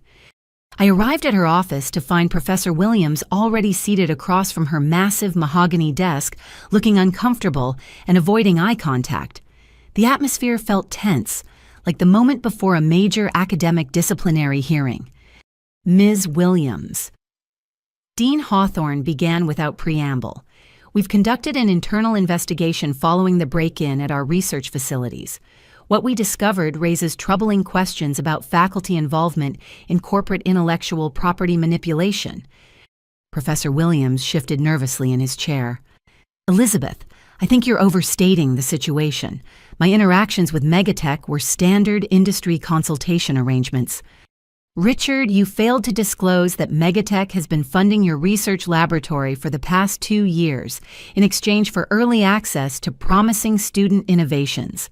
Dean Hawthorne replied coldly. That represents a massive conflict of interest that should have been reported to university administration. My stomach dropped as the implications became clear. My own thesis advisor had been secretly working with the same corporation that was trying to steal my patents, creating a betrayal that extended from my family to my academic mentors. Professor Williams, I said, struggling to keep my voice steady, you've been sharing information about my research with Megatech while advising me on patent protection strategies. His face reddened with obvious guilt. Charity, the arrangement wasn't specifically about your work. Megatech provides general funding for emerging technology research, and I occasionally update them on promising developments within appropriate ethical boundaries. What constitutes appropriate ethical boundaries when discussing student research with corporate sponsors? Dean Hawthorne demanded. Professor Williams fumbled through a folder of documents before producing what appeared to be a corporate consulting agreement. The contract specifies that I can share general information about research directions and potential commercial applications without violating student confidentiality. Dean Hawthorne reviewed the contract with obvious disapproval. Richard, this agreement essentially makes you a corporate scout, identifying valuable innovations before students understand their commercial worth. How is that not a massive conflict of interest? The funding supports important research that benefits all our students, he protested weakly. Without corporate partnerships, we couldn't maintain our laboratory equipment or provide competitive research opportunities. I felt betrayed on a level I hadn't thought possible. The professor who had guided my academic development and advised me on intellectual property protection had been secretly feeding information about my work to corporate predators, trying to steal it. Professor Williams, did you tell Megatech about my research timeline, patent applications, and commercial potential? I asked directly. I may have mentioned that you were developing promising innovations in renewable energy and mobile security, he admitted reluctantly. But I never shared specific technical details or proprietary information. You shared enough information for them to coordinate their acquisition offer with my family's pressure campaign, I pointed out. The timing wasn't coincidental, was it? Dean Hawthorne pulled up additional files on her computer. Ms. Williams, our investigation revealed that Professor Williams has had similar consulting arrangements, affecting at least 12 other graduate students over the past 3 years. In several cases, promising innovations were acquired by Megatech at below market prices shortly after students completed their thesis research. 12 other students, I repeated in disbelief. Professor Williams, you've been systematically betraying students' intellectual property rights for corporate consulting fees. That's an unfair characterization, he protested. I've helped numerous students connect with industry opportunities and corporate funding sources. Some of those relationships led to beneficial acquisition agreements. Beneficial for whom? Dean Hawthorne demanded. Richard, we have documentation showing that Megatech acquired patents worth over $200 million from Stanford graduate students, paying an average of $12 million per portfolio. Those students were systematically undercompensated for innovations that generated massive corporate profits. The scope of the academic betrayal was staggering. My situation wasn't an isolated incident of corporate opportunism, but part of a systematic exploitation network that used faculty relationships to identify and steal student innovations. Dean Hawthorne, what's being done to protect current students from similar exploitation? I asked.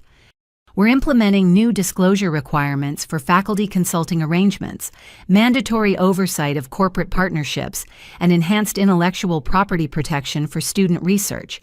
Additionally, we're cooperating with federal investigators who are examining similar patterns at other universities. Professor Williams looked increasingly desperate as his academic career imploded around him. Elizabeth, you're destroying my reputation over standard industry consulting practices.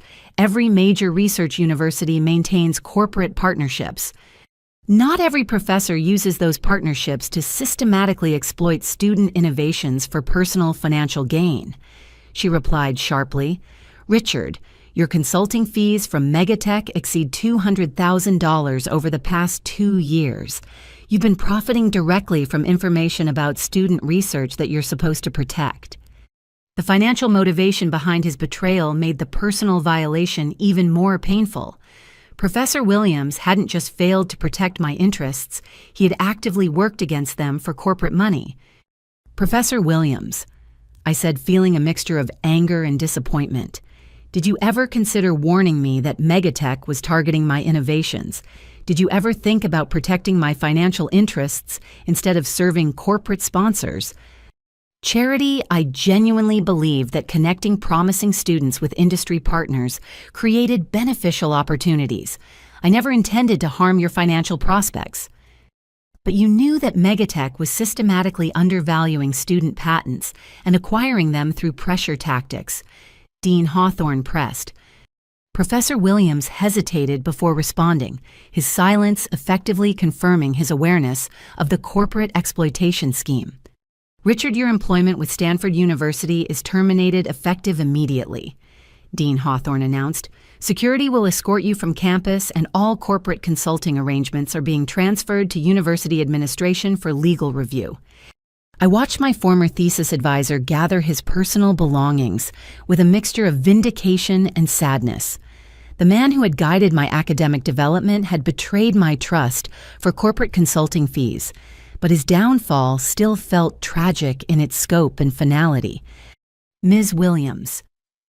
Dean Hawthorne continued after Professor Williams left, we want to offer you whatever support we can in pursuing criminal charges and civil damages against the individuals and corporations involved in this conspiracy. What kind of support? Legal testimony about the systematic nature of the exploitation documentation of Professor Williams' conflict of interest and cooperation with federal investigators examining similar patterns at other universities. She pulled up additional research files showing corporate patent acquisition patterns across multiple academic institutions. Charity, your case has helped expose a nationwide network of corporate intellectual property theft targeting young inventors. Megatech and similar companies have been systematically exploiting faculty relationships and family pressure to steal innovations worth billions of dollars. How many other students have been victimized by similar schemes? Our preliminary research suggests hundreds of graduate students and recent graduates have been pressured into underselling their patents to corporations using information obtained through faculty consultants and family manipulation. The revelation transformed my individual case into part of a much larger battle for intellectual property rights and protection of vulnerable inventors against systematic corporate predation. Dean Hawthorne, what happens to Professor Williams now? He'll likely face criminal charges for conspiracy to defraud students' intellectual property rights violations of academic ethics standards and potentially federal racketeering charges if prosecutors can prove organized criminal activity. As I left Dean Hawthorne's office with documentation of the university's cooperation in my case, I realized that the corporate conspiracy had made a critical error by targeting my innovations. Instead of quietly stealing another student's work, they had chosen a victim who was willing and able to fight back, ultimately exposing their entire network of academic and corporate corruption. The question now was whether federal prosecutors would have the resources and political will to pursue criminal charges against a sophisticated corporate conspiracy that had been systematically stealing intellectual property from young inventors across the country. Tuesday morning, I sat in the imposing federal building in downtown San Francisco, waiting to meet with FBI Special Agent Monica Rodriguez and federal prosecutor David Chen about potential criminal charges against the corporate conspiracy that had targeted my patents. The marble corridors and serious-faced officials made the gravity of the situation feel overwhelmingly real. Agent Rodriguez led me to a conference room equipped with recording devices and multiple computer screens, where Prosecutor Chen had assembled thick folders of evidence and legal documents spanning several ongoing investigations into corporate intellectual property theft. Ms. Williams. Agent Rodriguez began, "Your case provides crucial evidence linking individual patent theft to organized corporate racketeering. We've been investigating Megatech and Pinnacle Innovation Partners for 18 months without sufficient proof of criminal conspiracy. Your documentation changes that calculus completely." Prosecutor Chen opened his laptop and displayed charts showing corporate acquisition patterns, financial transfers between companies, and coordination timelines that painted a picture of systematic criminal activity. Charity Megatech and Pinnacle have acquired over $3 billion worth of patents from young inventors over the past 5 years, paying an average of 15% of actual market value. Your case provides direct evidence of the coercion and fraud tactics they use to manipulate inventors into accepting inadequate compensation. "What kind of evidence do you need from me to build criminal cases?" I asked. "Everything you've documented about family pressure, corporate coordination, break-ins, stolen research, and threats of retaliation. Plus, we need your cooperation in building similar cases against other victims who haven't come forward yet." Agent Rodriguez showed me files from dozens of other young inventors who'd been pressured into selling their patents to Megatech at below-market prices, often following patterns of family pressure and corporate manipulation identical to my experience. "These inventors had no idea they were part of a larger criminal conspiracy," she explained. "Most believed they were receiving legitimate business offers or helping their families through financial difficulties." "How many other inventors are we talking about?" I asked, scanning the extensive files.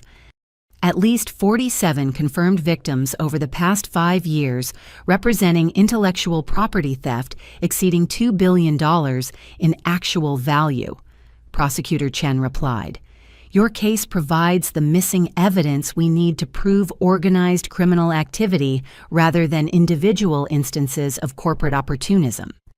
I spent the next 3 hours providing detailed testimony about every aspect of my case, from the graduation confrontation through the university burglary and corporate threats. Federal investigators recorded everything while building comprehensive criminal cases against everyone involved in the conspiracy. Charity were prepared to file federal charges including organized racketeering conspiracy to defraud intellectual property rights, computer crimes, and corporate extortion, Prosecutor Chen explained. "But we need your commitment to see this process through to completion, potentially including years of litigation and testimony." "What about my family members?" I asked. "Madison is pregnant and my parents were manipulated into participating. Do they face the same criminal penalties as Jake and the corporate executives?" Agent Rodriguez consulted her notes about the different levels of criminal involvement. Jake Morrison faces the most serious charges because he was the primary link between family manipulation and corporate theft. Madison and your parents could receive reduced sentences if they cooperate with our investigation and provide testimony against the primary conspirators. But they still face potential prison time. Madison committed felony burglary and theft, which carry mandatory minimum sentences. Your parents could be charged as accessories to fraud, though first-time offenders often receive probation rather than incarceration. The prospect of sending my pregnant sister to federal prison still made me feel sick, despite understanding that her criminal choices had created the consequences she now faced. What happens if I decide not to cooperate with federal prosecution? I asked. Prosecutor Chen leaned back in his chair and considered the implications. The corporate conspiracy would likely escape meaningful prosecution.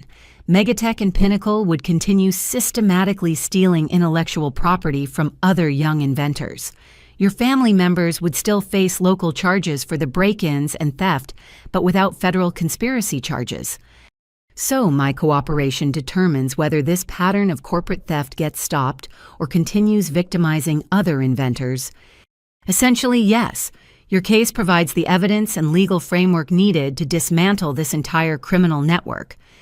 I thought about the dozens of other young inventors who had been victimized by similar schemes and the innovations that could benefit society if they weren't buried in corporate patent manipulation operations.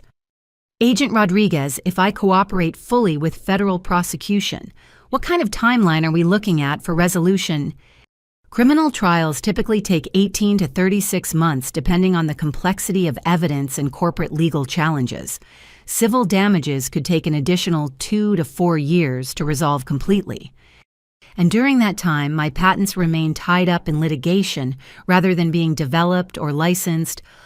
Not necessarily, Prosecutor Chen interjected. We can seek protective orders preventing corporate interference with your patent rights while criminal cases proceed. You'd be free to pursue legitimate licensing agreements or acquisition offers. The prospect of years of legal warfare was daunting, but I realized that avoiding the fight would mean letting corporate predators continue stealing innovations from vulnerable inventors across the country.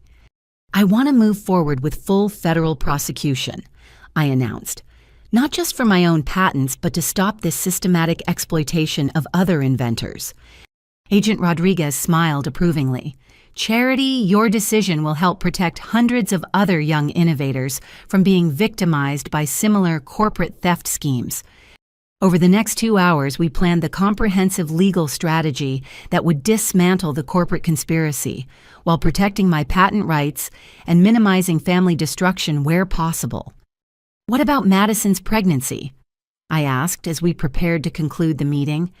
Is there any way to delay her sentencing until after the baby is born?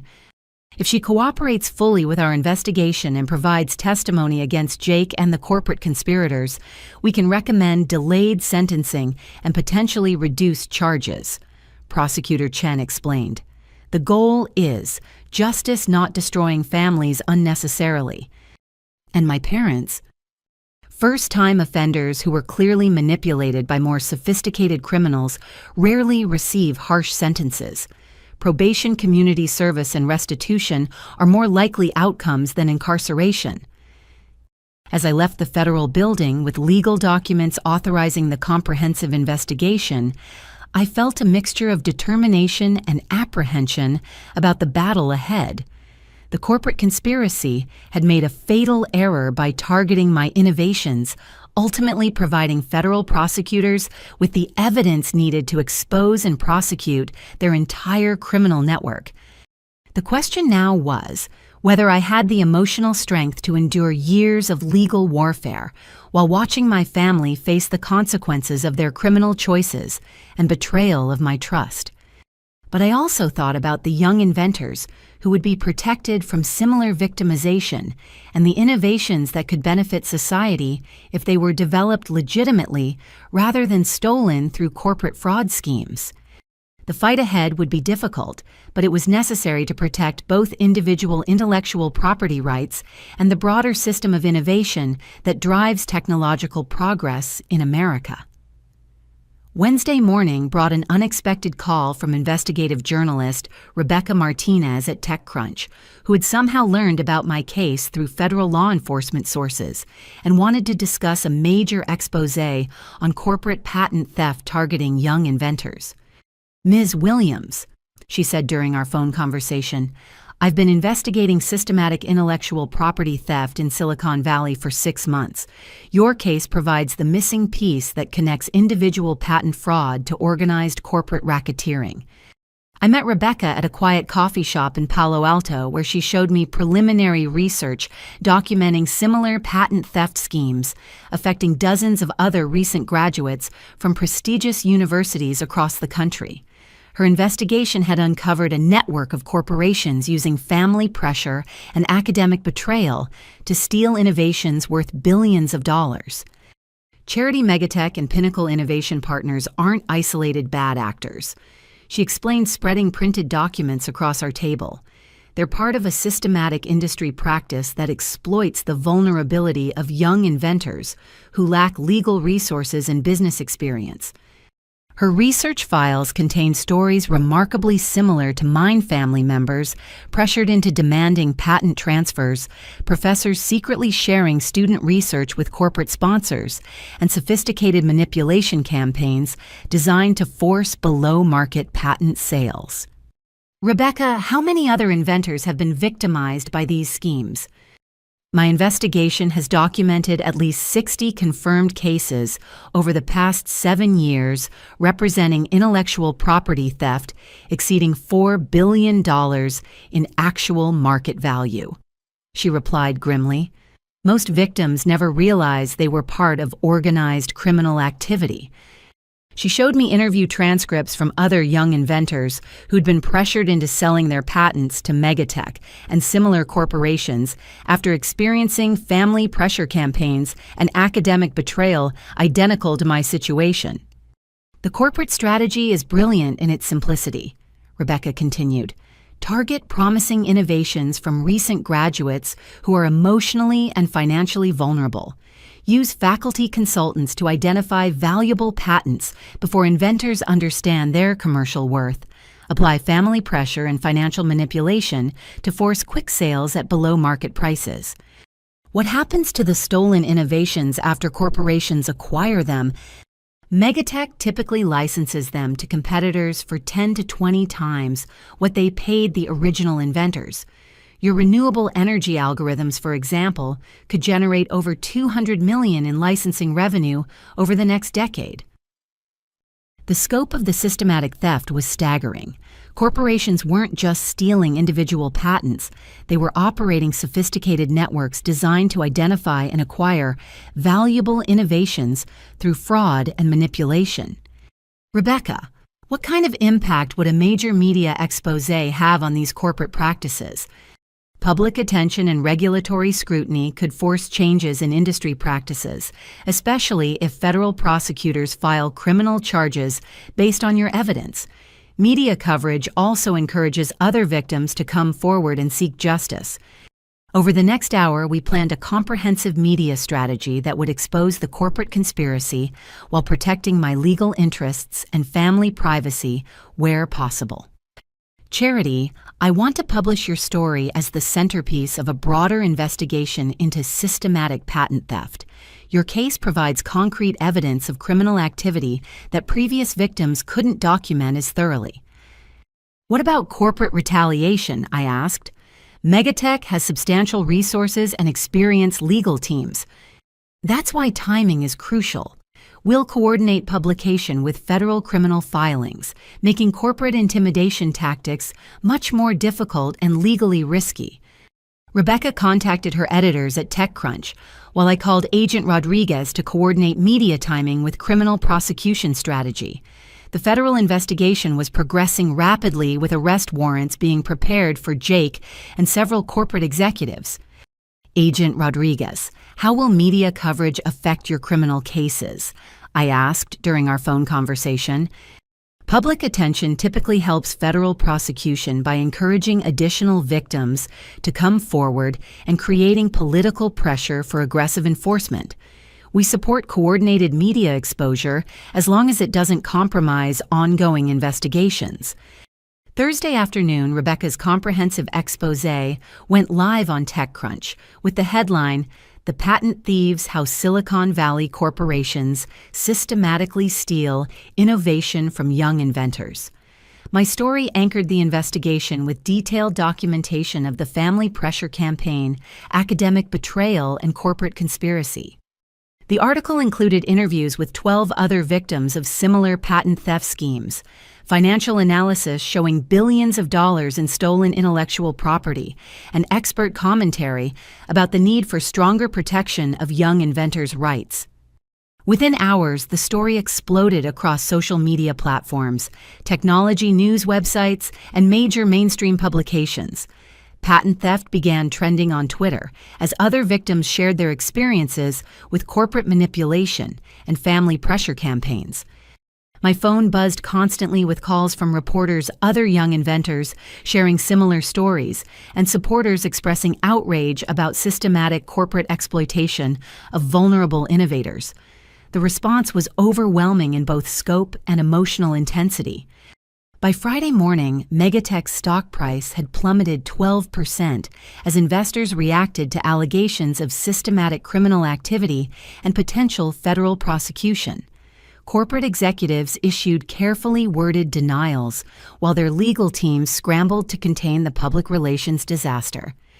Pinnacle Innovation Partners faced even more severe market consequences, with several major clients canceling consulting contracts and demanding investigations into their patent acquisition practices. Jake's employer was rapidly distancing itself from the criminal allegations while conducting internal reviews of questionable deals. Charity, the media exposure has been even more effective than we anticipated, Rebecca reported during a follow-up call. We've received tips about similar corporate patent theft operations targeting universities nationwide. Your case has opened floodgates of evidence about systematic intellectual property crime. The most encouraging development was the number of other young inventors who contacted me directly through social media, sharing stories of family pressure and corporate manipulation that had forced them to undersell their innovations. Many expressed interest in pursuing legal action after learning about the organized nature of the schemes that had victimized them.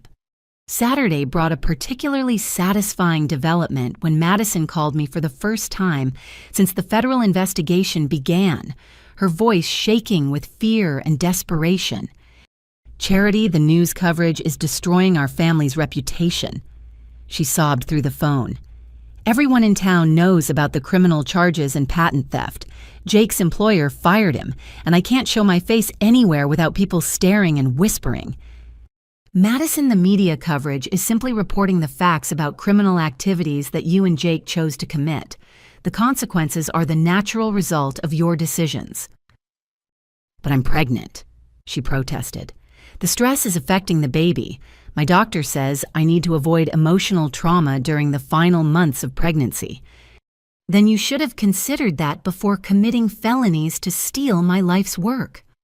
Madison broke down completely sobbing about criminal liability, financial ruin, and social ostracism that had resulted from her participation in the patent theft conspiracy.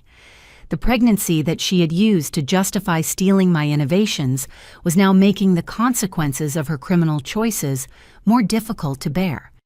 "Charity, please, there has to be some way to fix this situation. I can't go to prison while I'm pregnant.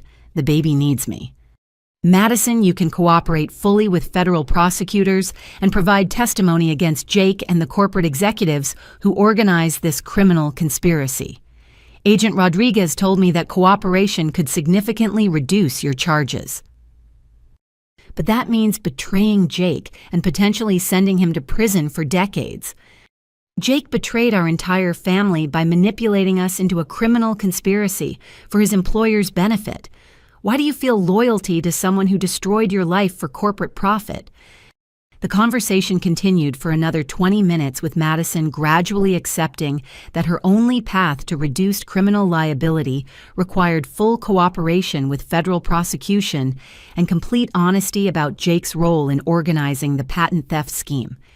Sunday evening brought news that federal prosecutors had obtained arrest warrants for Jake, 3 Megatech executives, and 2 Pinnacle Innovation Partners principals based on evidence from my case and testimony from other victims who had come forward after the media coverage. "Charity, your decision to go public has created a domino effect that's dismantling the entire corporate patent theft network," Agent Rodriguez reported. We now have evidence of systematic criminal activity affecting over 100 young inventors across 15 states. The media strategy had exceeded all expectations, transforming my individual case into a national conversation about protecting intellectual property rights and preventing corporate exploitation of vulnerable innovators. The public attention had encouraged dozens of other victims to seek justice, while creating political pressure for aggressive federal prosecution of corporate patent theft. Most importantly, the exposure had eliminated any possibility that Megatech and Pinnacle could continue their systematic theft operations without facing serious legal consequences and ongoing regulatory scrutiny. As I prepared for the next phase of federal prosecution and civil litigation, I felt a sense of vindication about the decision to fight back against corporate predators rather than accepting their fraudulent terms. The battle was far from over, but the media exposure had fundamentally shifted the balance of power in favor of young inventors and against systematic corporate exploitation. Monday morning brought the most emotionally devastating phone call of the entire ordeal when Mom contacted me with news that would forever change our family dynamics and relationships. "Charity, sweetheart, your father and I need to see you immediately. We've learned some things about Jake and Madison that we should have discovered months ago." Her voice carried a weight of regret and disillusionment that I had never heard before. I drove to their house with mixed feelings of apprehension and hope. The media coverage had exposed the scope of the corporate conspiracy, but I still didn't know how much my parents understood about their own manipulation and betrayal. I found them sitting at the kitchen table surrounded by financial documents, legal papers, and printed emails that painted a devastating picture of systematic deception and exploitation. Dad looked like he had aged a decade in the past week, while Mom's eyes showed the hollow exhaustion of someone whose fundamental beliefs had been shattered. "Charity, we owe you an apology that can never adequately express our shame and regret." Dad began, his voice breaking with emotion. "We've spent the weekend reviewing our financial records and communications with Madison and Jake, and we finally understand how completely they manipulated us." Mom pushed a folder across the table containing bank statements showing unauthorized withdrawals, forged signatures on loan documents, and evidence that Madison and Jake had been stealing money from my parents' accounts for over a year. They convinced us that borrowing against our home equity was necessary to support Madison's pregnancy and business ventures, Mom explained through tears. But we discovered that most of the money went to Jake's personal expenses and luxury purchases rather than legitimate family needs. The financial documents revealed a pattern of systematic theft that had stripped my parents of their retirement savings, home equity, and financial security, while funding Jake's lifestyle and corporate advancement within Pinnacle Innovation Partners. "Dad, how much money did Madison and Jake steal from you directly?" "At least $80,000 through unauthorized account access, forged loan applications, and false claims about medical expenses," he replied, studying the bank statements with obvious devastation. "They used my pregnancy as emotional manipulation to justify stealing from my own parents." Madison's voice came from the living room doorway, where she stood with red-rimmed eyes and a noticeably larger pregnant belly. I turned in surprise, not expecting to see her at this family meeting. "Madison, what are you doing here?" "I came to confess everything and beg your forgiveness," she said, moving slowly to an empty chair at the kitchen table. "Jake abandoned me yesterday when the arrest warrants were issued. He disappeared with our joint savings account and left me to face criminal charges alone." The revelation hit like a physical blow. Jake had manipulated Madison into criminal activity, then abandoned her to face the consequences while he fled with their remaining financial resources. "Madison, where is Jake now?" "I don't know. FBI agents came to arrest him yesterday morning, but he had already emptied our bank accounts and disappeared. Agent Rodriguez thinks he might have fled to a country without extradition treaties." Mom reached across the table to grasp Madison's hand with obvious compassion, despite the betrayal and criminal activity. "Sweetheart, we had no idea how manipulated you were by Jake's schemes." "That doesn't excuse my choices," Madison replied firmly. I broke into Charity's apartment, stole her research, and committed burglary at Stanford. I made those decisions voluntarily, even if Jake convinced me they were justified. I felt a mixture of relief and continued anger about Madison's apparent recognition of her criminal behavior and moral responsibility. Madison, what changed your perspective about the patent theft scheme? Finding out that Jake had been stealing from our own parents while claiming everything was for my benefit and the baby's future. He manipulated my pregnancy fears and financial desperation to turn me into a criminal accomplice. She pulled out her phone and showed me text messages between Jake and unknown contacts discussing patent theft operations affecting dozens of other young inventors, with specific references to emotional manipulation tactics and family pressure strategies. Charity Jake bragged to his criminal associates about how easy it was to manipulate pregnant women and elderly parents into pressuring their successful children to surrender valuable intellectual property. The messages were nauseating in their casual discussion of exploiting family relationships for corporate profit, treating emotional manipulation as a refined technique rather than criminal behavior. Madison, are you willing to provide this evidence to federal prosecutors and testify against Jake and his corporate associates? Yes, completely. Agent Rodriguez explained that full cooperation could reduce my charges and potentially allow delayed sentencing until after the baby is born. Dad spoke up with obvious determination despite his emotional devastation. Charity, your mother, and I also want to cooperate fully with federal prosecution. We were fools who allowed ourselves to be manipulated, but we understand now that Jake was the architect of this entire criminal conspiracy. What about restitution for the financial theft from your accounts? I asked. The FBI is working to recover our stolen money through asset seizure and criminal restitution orders, Mom explained. But even if we recover every dollar, we'll still face bankruptcy because of the loans and debts that Jake manipulated us into assuming. The financial devastation was comprehensive and probably irreversible. Even with criminal restitution, my parents would likely lose their home and retirement security as consequences of Jake's systematic exploitation. Mom, Dad, I want you to understand something important. I said, feeling the weight of family responsibility despite their betrayal. When my patents are successfully licensed or acquired, I will ensure that you don't lose your home or face poverty in retirement. Charity, we don't deserve your financial support after everything we did to pressure you into surrendering your innovations, Dad protested. You were victims of sophisticated manipulation by professional criminals. The real villains are Jake and the corporate executives who orchestrated this systematic exploitation scheme. Madison broke down crying again, but this time her tears seemed to express genuine remorse rather than self-pity. Charity, I don't expect your forgiveness, and I know I'll face criminal consequences for my choices. But I want you to know that I finally understand how brilliant and valuable your innovations are, and how wrong I was to try stealing them. Madison, what will you do about the baby if you receive a prison sentence? Mom and Dad have agreed to provide childcare support during any incarceration period. Agent Rodriguez thinks cooperation could result in probation rather than immediate imprisonment, especially given my pregnancy.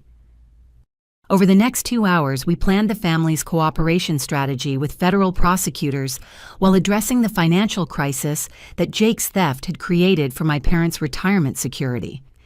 Charity, we know we can never undo the damage we caused by supporting Madison's criminal scheme, Mom said as our meeting concluded. But we hope that someday you might be able to forgive us for betraying your trust and threatening your life's work. The forgiveness process will take time, but I understand that you were manipulated by a professional criminal who exploited your love for Madison and concern about her pregnancy. As I prepared to leave, Madison asked to speak with me privately on the front porch, where we had shared countless childhood conversations before corporate greed and criminal conspiracy destroyed our family relationships. Charity, I need you to understand that my participation in stealing your patents wasn't just about money or pregnancy fears. I was jealous of your success and achievements, and Jake exploited that jealousy to convince me that you owed the family compensation for your advantages. Madison, what advantages are you referring to? Your intelligence, academic success, and ability to create innovations that could change the world. I felt like a failure in comparison, and Jake convinced me that stealing from you was justified because life had been unfair to me. The honest admission of jealousy and resentment provided context for her criminal choices, while confirming that the manipulation had been carefully targeted at her specific emotional vulnerabilities. Madison, I hope you understand now that my success came from years of hard work and personal sacrifice, not unfair advantages or family favoritism. I understand that completely now. Jake showed me financial projections about your patent values, and I finally comprehend the magnitude of innovation and effort that your work represents. Trying to steal that from you was unforgivable. As I drove home from the family meeting, I felt a complex mixture of relief, sadness, and cautious optimism about eventual healing. The corporate conspiracy had been exposed, Jake had been identified as the primary criminal architect, and my family was finally cooperating with federal prosecution, rather than continuing their participation in patent theft. The emotional damage would take years to repair, but the foundation for eventual forgiveness and restored relationships had been established through honest acknowledgement of criminal behavior and genuine commitment to justice. Tuesday morning brought the news I had been waiting for when Agent Rodriguez called to inform me that coordinated FBI raids were being conducted simultaneously at Megatech headquarters in Seattle, Pinnacle Innovation Partners offices in San Francisco, and Jake's apartment complex where he had been located trying to destroy evidence. Charity, we arrested Jake Morrison at 6 a.m. along with 3 Megatech executives and 2 Pinnacle principals. Agent Rodriguez reported with obvious satisfaction. The raids recovered extensive documentation of their patent theft operations, including your stolen research files and evidence of similar schemes affecting dozens of other inventors.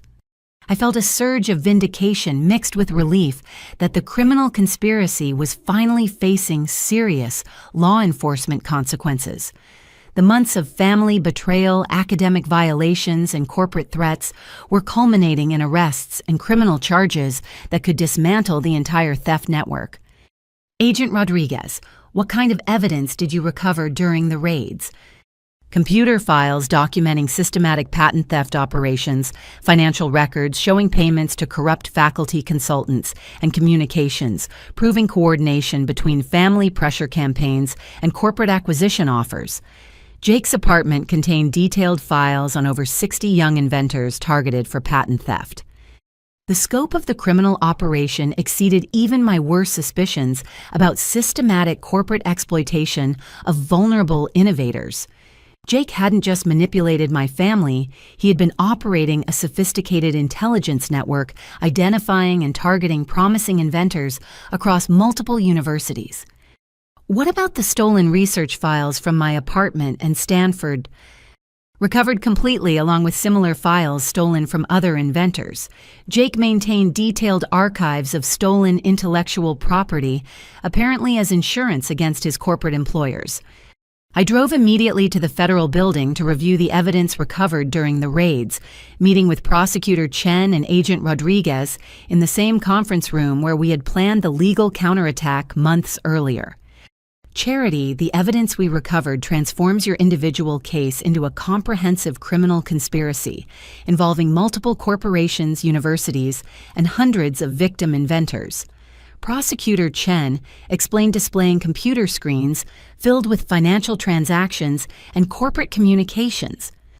The recovered files painted a picture of systematic criminal activity that had been operating for over 7 years, generating billions of dollars in stolen intellectual property, while destroying the careers and financial futures of young inventors across the country.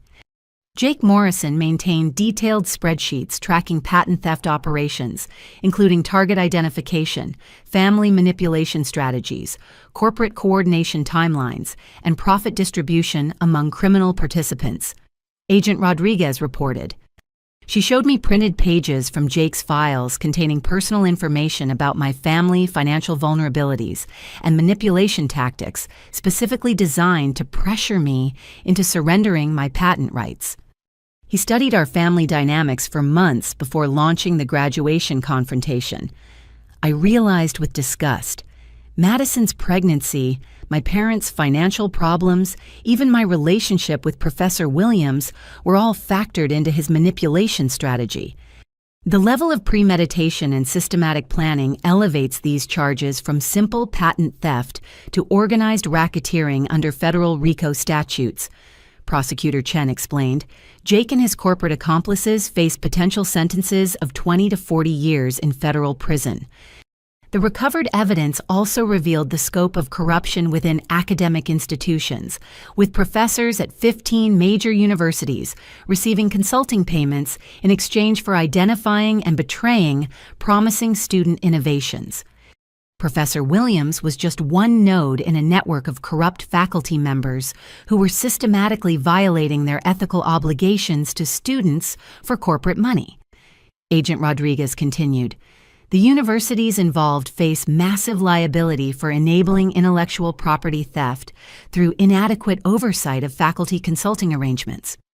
Most shocking was discovering that Megatech had acquired over $4 billion worth of patents through theft and manipulation over the past 5 years, paying inventors an average of 12% of actual market value, while generating massive profits through licensing agreements and corporate partnerships. Charity Your Renewable Energy algorithms alone have already generated over $30 million in licensing revenue for Megatech during the brief period they illegally controlled competing patent applications. Prosecutor Chen reported, your total patent portfolio could generate over $200 million in legitimate licensing fees over the next decade. The financial scope of the theft attempt was staggering, confirming that my decision to fight rather than accept their fraudulent terms had protected innovations worth generational wealth. What happens to Megatech and Pinnacle Innovation Partners now? Both corporations face criminal charges for operating racketeering enterprises, massive civil liability to victimized inventors, and regulatory sanctions that could effectively end their ability to acquire patents through questionable means. Agent Rodriguez showed me news coverage of the coordinated arrests with financial markets reacting severely to revelations about systematic corporate patent theft. Megatech's stock price had fallen over 30% since morning trading began, while several major clients had suspended business relationships pending investigation outcomes. The corporate conspiracy made a fatal error by targeting your innovations so aggressively, Prosecutor Chen observed. A quieter theft operation might have continued operating indefinitely, but the family pressure campaign and university burglary created evidence trails that exposed their entire criminal network. Late Tuesday afternoon brought the most satisfying development when Jake was arraigned in federal court on charges including racketeering, conspiracy, patent fraud, computer crimes, and organized theft of intellectual property. His attempt to flee the country had been unsuccessful, with federal agents tracking him through financial transactions and ultimately locating him at a hotel near San Francisco International Airport. Jake Morrison attempted to destroy evidence and flee prosecution, but federal investigators recovered his criminal files and communications proving systematic patent theft affecting over 100 young inventors. The federal prosecutor announced during the court hearing. Jake's appearance in orange prison clothing marked a dramatic reversal from his confident corporate persona during the family pressure campaigns. The man who had threatened me with expensive litigation now faced decades in federal prison for orchestrating intellectual property theft operations. Madison attended the hearing as a cooperating witness, providing testimony about Jake's manipulation tactics and criminal coordination with corporate executives. Her pregnancy was clearly visible, adding poignancy to her decision to testify against the husband who had abandoned her to face criminal consequences alone. The defendant exploited family relationships and emotional vulnerabilities to manipulate victims into surrendering valuable intellectual property through fraud and coercion. Madison testified, her voice steady despite obvious emotional distress. Her cooperation with federal prosecution had resulted in reduced charges and delayed sentencing until after the baby was born, though she still faced potential imprisonment for her role in the burglary and theft operations. Wednesday brought news that Megatech's board of directors had terminated all executives involved in the patent theft conspiracy and hired external investigators to review thousands of previous patent acquisitions for evidence of similar criminal activity. Megatech is attempting to distance itself from criminal liability by claiming that rogue executives operated the theft schemes without board knowledge or approval, Agent Rodriguez explained during our update meeting.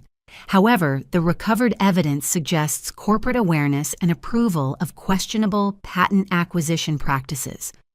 The corporate downfall was accelerating as investors, clients, and regulatory agencies reacted to evidence of systematic criminal activity. Pinnacle Innovation Partners had effectively ceased operations, with clients canceling contracts and demanding investigations into previous patent acquisitions that might have involved similar fraud. Charity, the criminal prosecutions are just the beginning of legal consequences for the conspiracy participants, Prosecutor Chen reported. Civil damages, regulatory sanctions, and professional consequences could multiply the punishment for systematic patent theft. As I reviewed the comprehensive evidence of corporate criminal activity, I felt vindicated about the decision to fight rather than accept fraudulent terms for my innovations. The battle had been difficult and emotionally devastating, but it had ultimately exposed and dismantled a criminal network that had been systematically victimizing young inventors for years. The question now was whether the prosecutions and corporate consequences would be severe enough to deter similar schemes and protect future generations of innovators from systematic intellectual property theft. Thursday morning brought an unexpected call from Sarah Chen, my intellectual property attorney, with news that would transform the financial landscape of my patent situation in ways I had never imagined possible. Charity, word has spread throughout the tech industry about your innovations and the criminal conspiracy that tried to steal them. We're receiving serious acquisition inquiries from multiple major corporations who want to license or purchase your patents legitimately. The irony was remarkable.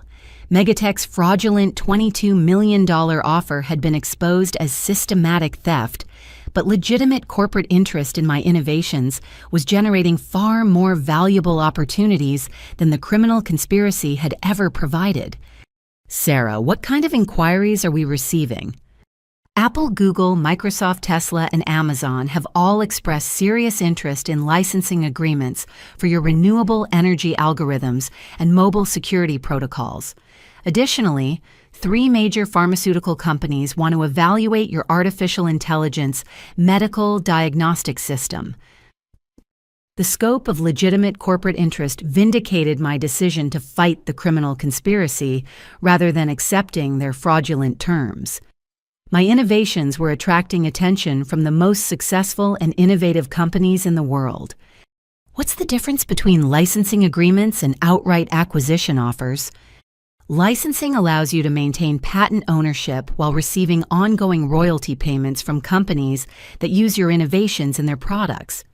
Acquisition means selling the patents completely for lump sum payments, but losing future earning potential. Over the weekend, Sarah scheduled presentations with representatives from each interested corporation, allowing me to understand their specific applications for my innovations and evaluate the financial terms they were prepared to offer. Monday's meeting with Google's patent acquisition team revealed applications for my renewable energy algorithms in their data center optimization projects, with potential energy savings that could reduce their operational costs by hundreds of millions annually. Ms. Williams, your algorithms could revolutionize renewable energy efficiency across our entire corporate infrastructure. Google's chief technology officer explained during our video conference. We're prepared to offer a 10-year licensing agreement worth $25 million annually plus performance bonuses based on actual energy savings achieved. $25 million per year represented more money than I had ever imagined receiving, but Sarah advised evaluating all options before making any commitments. Tuesday's presentation with Apple focused on my mobile security protocols, which could enhance privacy protection across their iPhone and iPad product lines, serving over 1 billion users worldwide. Your security innovations address critical vulnerabilities that affect hundreds of millions of mobile device users, Apple's security director reported. We're interested in exclusive licensing rights for mobile applications, with terms including $50 million upfront plus $15 million annually for ongoing development and support. The financial terms were staggering, confirming that my innovations possess the exceptional value that had motivated the criminal conspiracy to steal them through fraud and family manipulation. Wednesday brought the most exciting development when Tesla's representatives presented applications for my renewable energy algorithms in their solar panel and energy storage systems, potentially affecting the entire clean energy industry. Ms. Williams, your optimization algorithms could increase solar panel efficiency by 12 to 15% while reducing manufacturing costs. Tesla's engineering director explained. That level of improvement could accelerate renewable energy adoption globally by making clean power more affordable and accessible. Tesla's proposed terms included $40 million upfront for exclusive renewable energy licensing rights, plus royalty payments based on actual sales of improved solar systems and energy storage devices. The social impact potential of your innovations extends far beyond personal financial gain. Tesla's representative continued. Widespread implementation could significantly reduce carbon emissions and accelerate the transition to sustainable energy systems.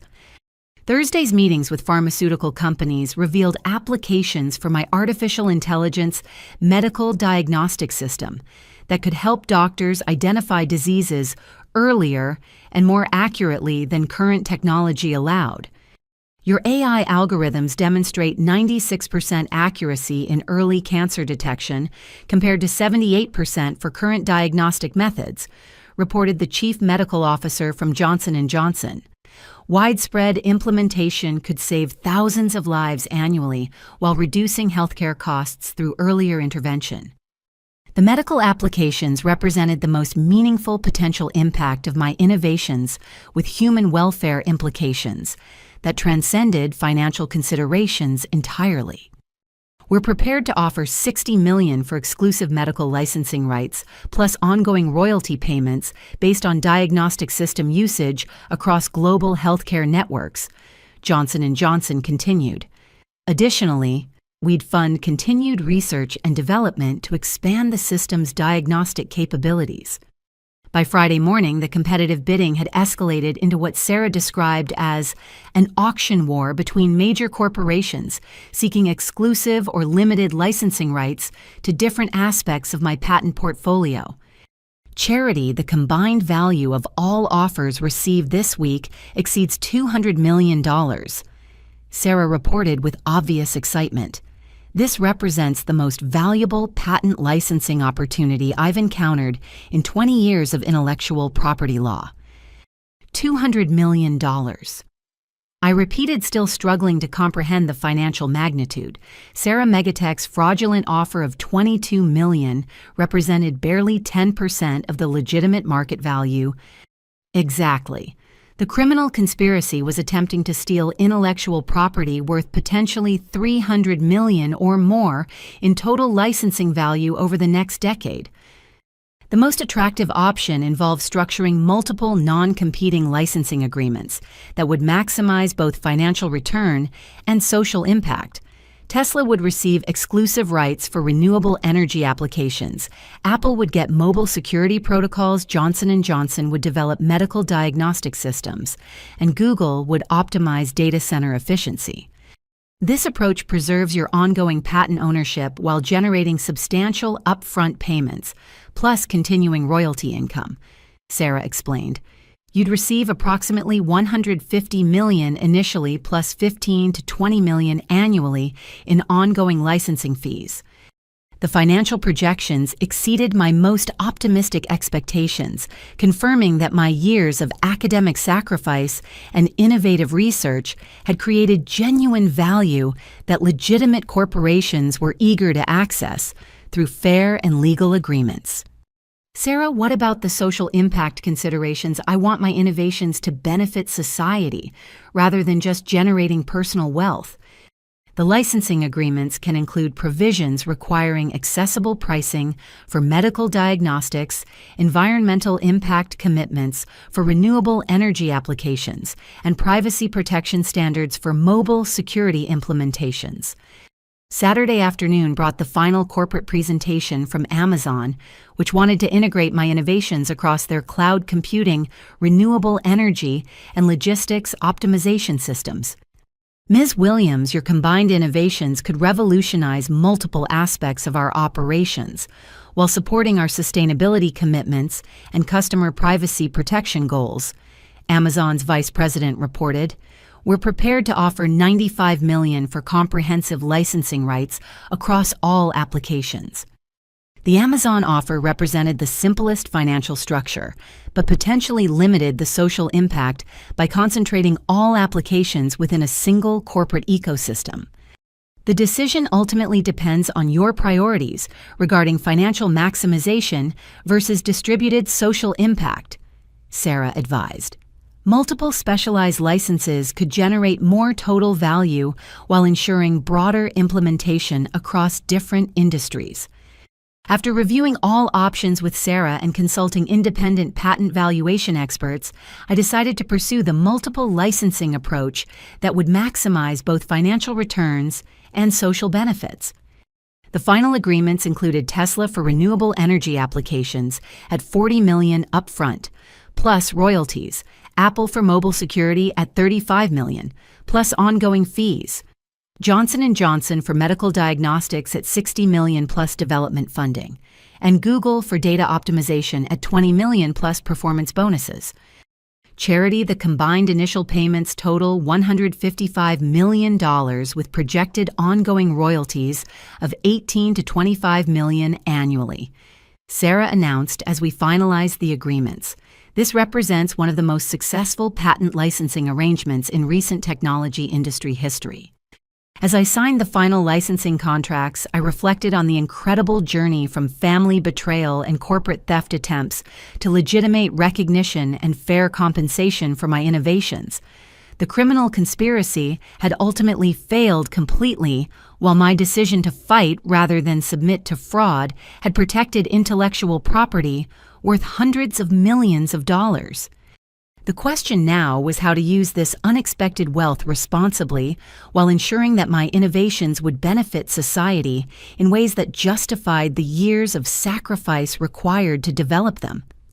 Monday morning brought the culmination of months of federal prosecution when Jake Morrison and 3 Megatech executives received their sentences in federal court for operating a criminal conspiracy that had systematically stolen intellectual property from young inventors across the country.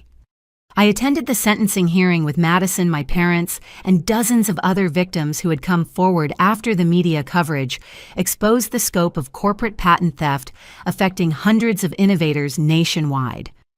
Jake Morrison, you orchestrated a sophisticated criminal enterprise that defrauded inventors of intellectual property worth over $4 billion, Federal Judge Patricia Lawson announced during the proceedings. Your systematic exploitation of family relationships and academic vulnerabilities represents a particularly egregious violation of trust and professional responsibility. Jake received a sentence of 22 years in federal prison without possibility of parole plus restitution payments exceeding $30 million to victimized inventors and their families. The severity reflected his role as the primary architect of the criminal conspiracy and his attempt to flee prosecution. The defendant showed no remorse for destroying families and stealing life-changing innovations from young inventors who trusted him with their futures. Judge Lawson continued, "This sentence must send a clear message that intellectual property theft will face serious federal consequences. Megatech executives receive sentences ranging from 8 to 15 years, depending on their levels of involvement in the systematic patent theft operations. The corporation itself faced criminal penalties, including $200 million in fines, asset forfeiture of stolen intellectual property, and ongoing federal monitoring of patent acquisition practices. Megatech Corporation enabled and profited from systematic criminal activity that undermined innovation incentives and destroyed trust in legitimate patent licensing systems, Judge Lawson announced. These penalties reflect the serious corporate responsibility for enabling intellectual property crime. The most emotionally difficult moment came when Madison received her sentence for participating in the burglary and theft operations that had targeted my research. Her cooperation with federal prosecution and obvious remorse had resulted in reduced charges, but criminal consequences remained unavoidable. Madison Williams, your participation in felony burglary and intellectual property theft was inexcusable, regardless of personal circumstances or manipulation, by more sophisticated criminals, Judge Lawson said during Madison's individual hearing. However, your cooperation with federal investigators and genuine remorse justify reduced penalties. Madison received 2 years of federal probation with 6 months of home confinement after the baby was born, plus 500 hours of community service focused on educating young people about intellectual property rights and criminal justice consequences. The court recognizes that you were manipulated by your husband's criminal schemes, but personal circumstances cannot excuse deliberate criminal choices. Judge Lawson continued, your sentence balances accountability with consideration for your pregnancy and cooperation with prosecution.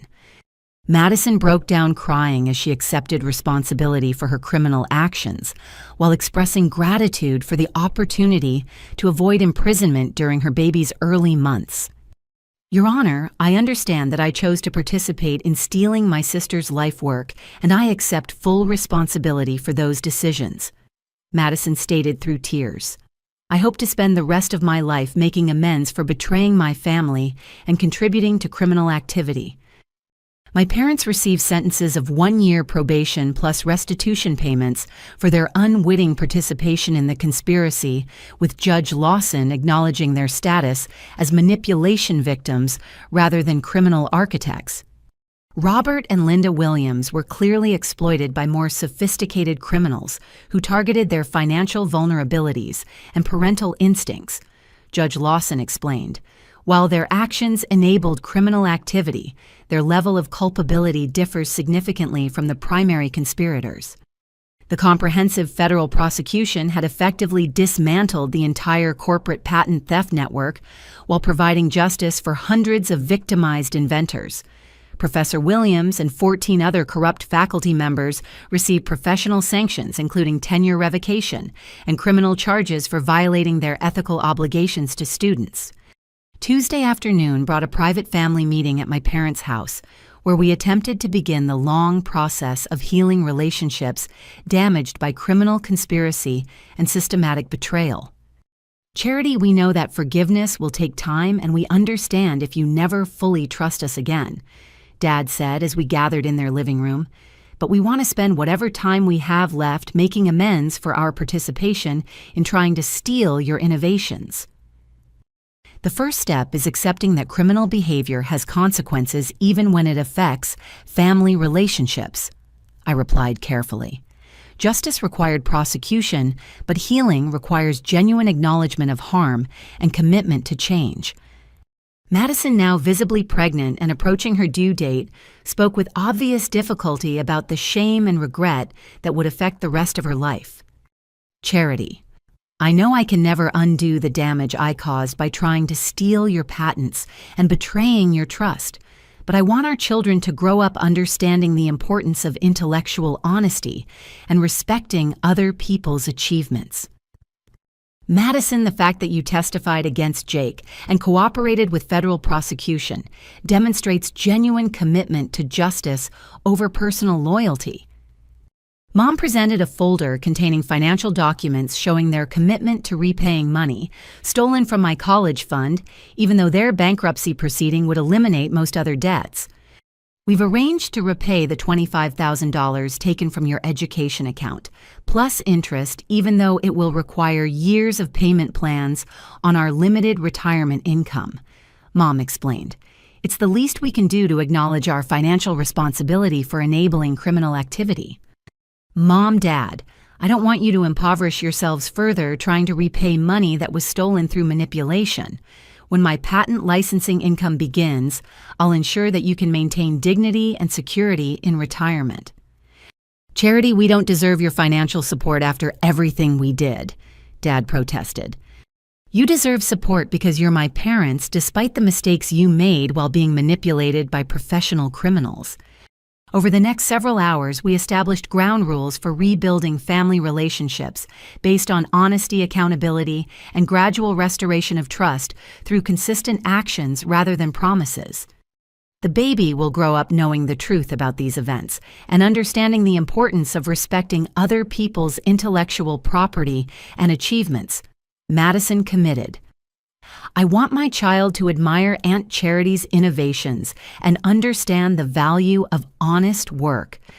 Wednesday brought news that federal investigators had recovered over $60 million in stolen assets from the criminal conspiracy, with funds being distributed to victimized inventors based on the actual value of patents that had been stolen or acquired through fraudulent means. Charity, your case has become a model for intellectual property crime prosecution and victim restitution. Agent Rodriguez reported during our final official meeting. "The investigation you initiated has protected hundreds of other inventors from similar victimization. The broader impact extended beyond criminal prosecution to include regulatory reforms protecting young inventors from systematic corporate exploitation. Universities were implementing new oversight requirements for faculty consulting arrangements, while patent offices were establishing enhanced verification procedures for competing applications. Your decision to fight rather than accept fraudulent terms has created lasting protection for future generations of innovators." Agent Rodriguez continued.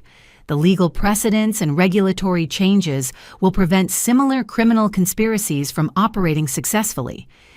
Thursday evening brought the most meaningful development when Madison gave birth to a healthy baby girl she named Hope Williams Morrison, with the middle name honoring our family, despite the criminal circumstances that had damaged our relationships.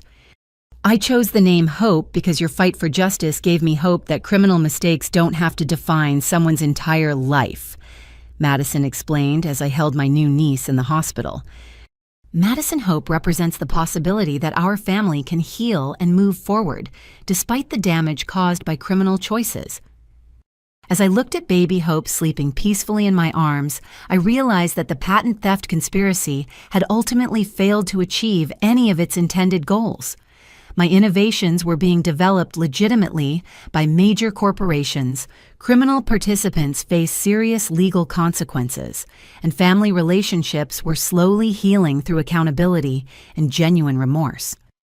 The baby represented hope for the future, both for our family and for a patent system that would better protect young inventors from the kind of systematic exploitation that had briefly threatened my life's work. Friday brought the final legal resolution when Pinnacle Innovation Partners agreed to a civil settlement requiring them to pay $50 million in damages to victimized inventors while permanently ceasing patent acquisition operations. Charity, the combined criminal prosecution, civil damages, and regulatory reforms represent the most comprehensive response to corporate intellectual property theft in federal law enforcement history, Sarah Chen reported as we finalized the last legal documents. The justice had been thorough and meaningful, but the most important outcome was the protection it provided for future innovators who would benefit from strengthened legal safeguards and increased awareness of corporate exploitation tactics. 2 years later, I stood before a packed auditorium at Stanford University, delivering the keynote address for the newly established Williams Institute for Intellectual Property Protection, funded through my patent licensing revenues and dedicated to preventing the systematic exploitation of young inventors. Innovation requires not just brilliant ideas, but also the courage to protect those ideas from people who would steal them for personal gain. I told the audience of graduate students, faculty members, and technology industry representatives. My experience taught me that the greatest threats to intellectual property often come from those closest to us.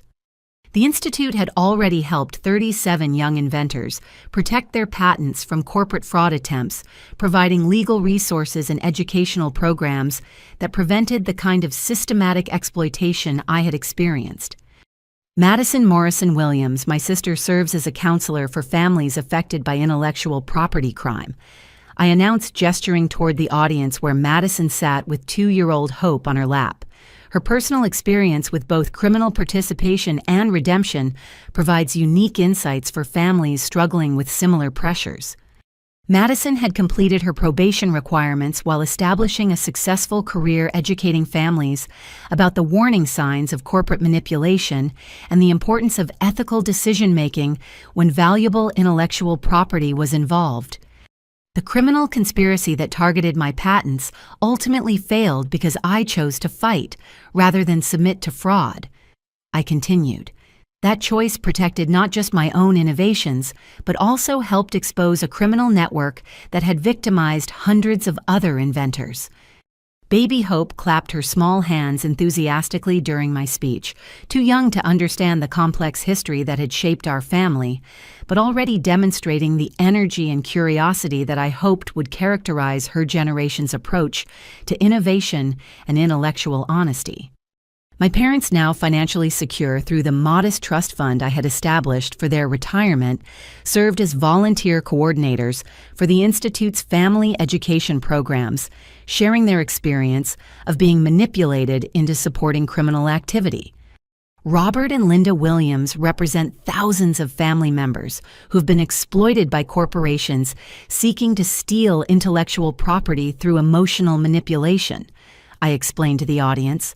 Their willingness to share their story helps other families recognize and resist similar pressure tactics.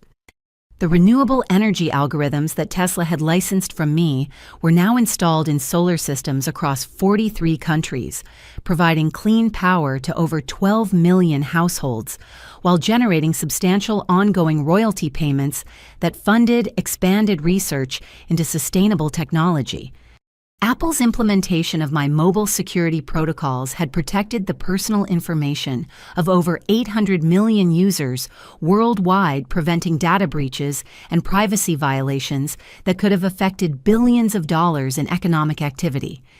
Johnson & Johnson's medical diagnostic systems, using my artificial intelligence innovations, had achieved early disease detection rates exceeding 98% accuracy, helping doctors identify cancer, heart disease, and neurological disorders years earlier than previous technology allowed.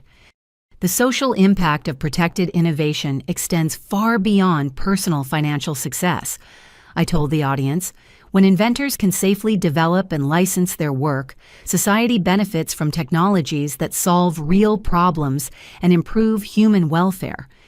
The Institute had also established a legal defense fund that provided free attorney services for young inventors facing corporate pressure campaigns similar to the one that had targeted my family.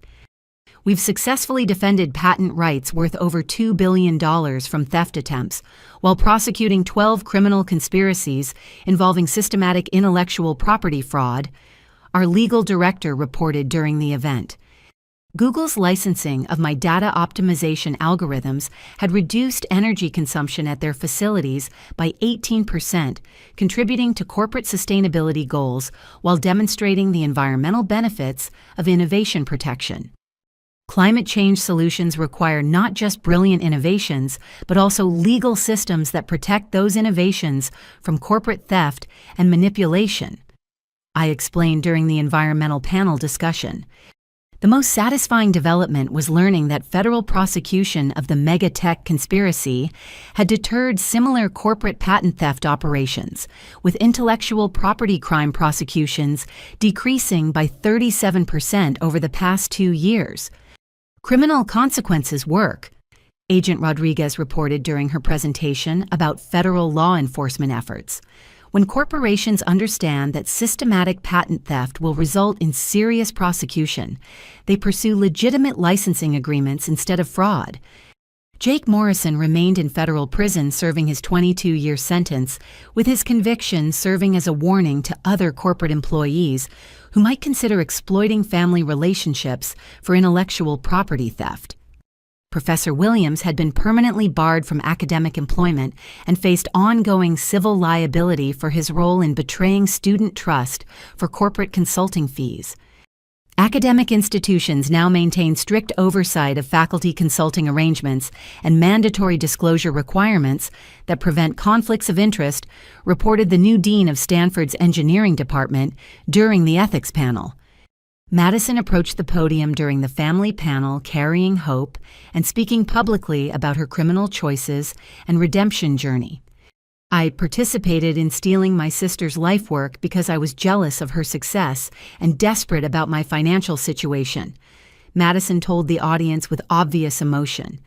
Those circumstances don't excuse my criminal behavior, but they explain how corporations exploit family vulnerabilities. My daughter will grow up understanding that innovation requires respect for intellectual property and honest recognition of other people's achievements. She continued adjusting hope on her hip. The criminal choices I made could have destroyed her future, but charity's forgiveness and the justice system's fairness gave us both second chances. Hope babbled happily during Madison's presentation, already demonstrating the curiosity and energy that characterize the next generation of potential innovators. Children like Hope represent the future of American innovation, I said as Madison returned to her seat. Protecting their intellectual property rights ensures that brilliant ideas will be developed for society's benefit rather than stolen for corporate profit. The event concluded with the announcement of expanded programs, including international partnerships with universities in 12 countries, corporate ethics training for technology industry employees, and legislative advocacy for stronger intellectual property protection laws. The Williams Institute will continue fighting systematic patent theft until young inventors can pursue their innovations without fear of family manipulation or corporate exploitation, I announced during closing remarks. As the audience dispersed, I reflected on the incredible journey from graduation day betrayal to comprehensive criminal prosecution to meaningful social impact through protected innovation. The patents that Jake Morrison had tried to steal were now generating hundreds of millions in licensing revenue while solving real problems for billions of people worldwide. The criminal conspiracy had been completely dismantled, with participants facing serious legal consequences that deterred similar exploitation. Most importantly, the family relationships damaged by criminal betrayal had been slowly rebuilt through accountability, forgiveness, and shared commitment to preventing other families from experiencing similar manipulation. Hope toddled toward me across the auditorium stage, her small arms outstretched and her face bright with the same curiosity that had driven my own innovative research years earlier. Aunt Charity. She called in her developing vocabulary, reaching for the hug that represented hope for the future. As I lifted Hope into my arms, I realized that the criminal conspiracy's ultimate failure had created something far more valuable than financial success. It had established legal precedents, protecting intellectual property, educational programs, preventing exploitation, and family relationships strengthened through accountability and redemption. The innovations that corporations had tried to steal were now benefiting society through legitimate development, while the legal victory had protected hundreds of other inventors from similar victimization. Hope, when you grow up, I want you to remember that innovation requires both brilliant ideas and the courage to protect those ideas from people who would steal them, I whispered to my niece as she nestled against my shoulder. The future belonged to innovators like Hope, who would grow up in a world where intellectual property rights were protected, and young inventors could pursue their dreams without fear of systematic exploitation by corporate predators or family manipulation. Standing there holding my niece while surrounded by the educational programs and legal protections that had emerged from my fight for justice, I understood that the true victory wasn't the hundreds of millions in licensing revenue or even the criminal prosecution of the conspirators. The real triumph was the protection of innovation itself, ensuring that future generations of inventors could develop technologies that would solve humanity's greatest challenges without fear that their life's work would be stolen through fraud manipulation or corporate conspiracy.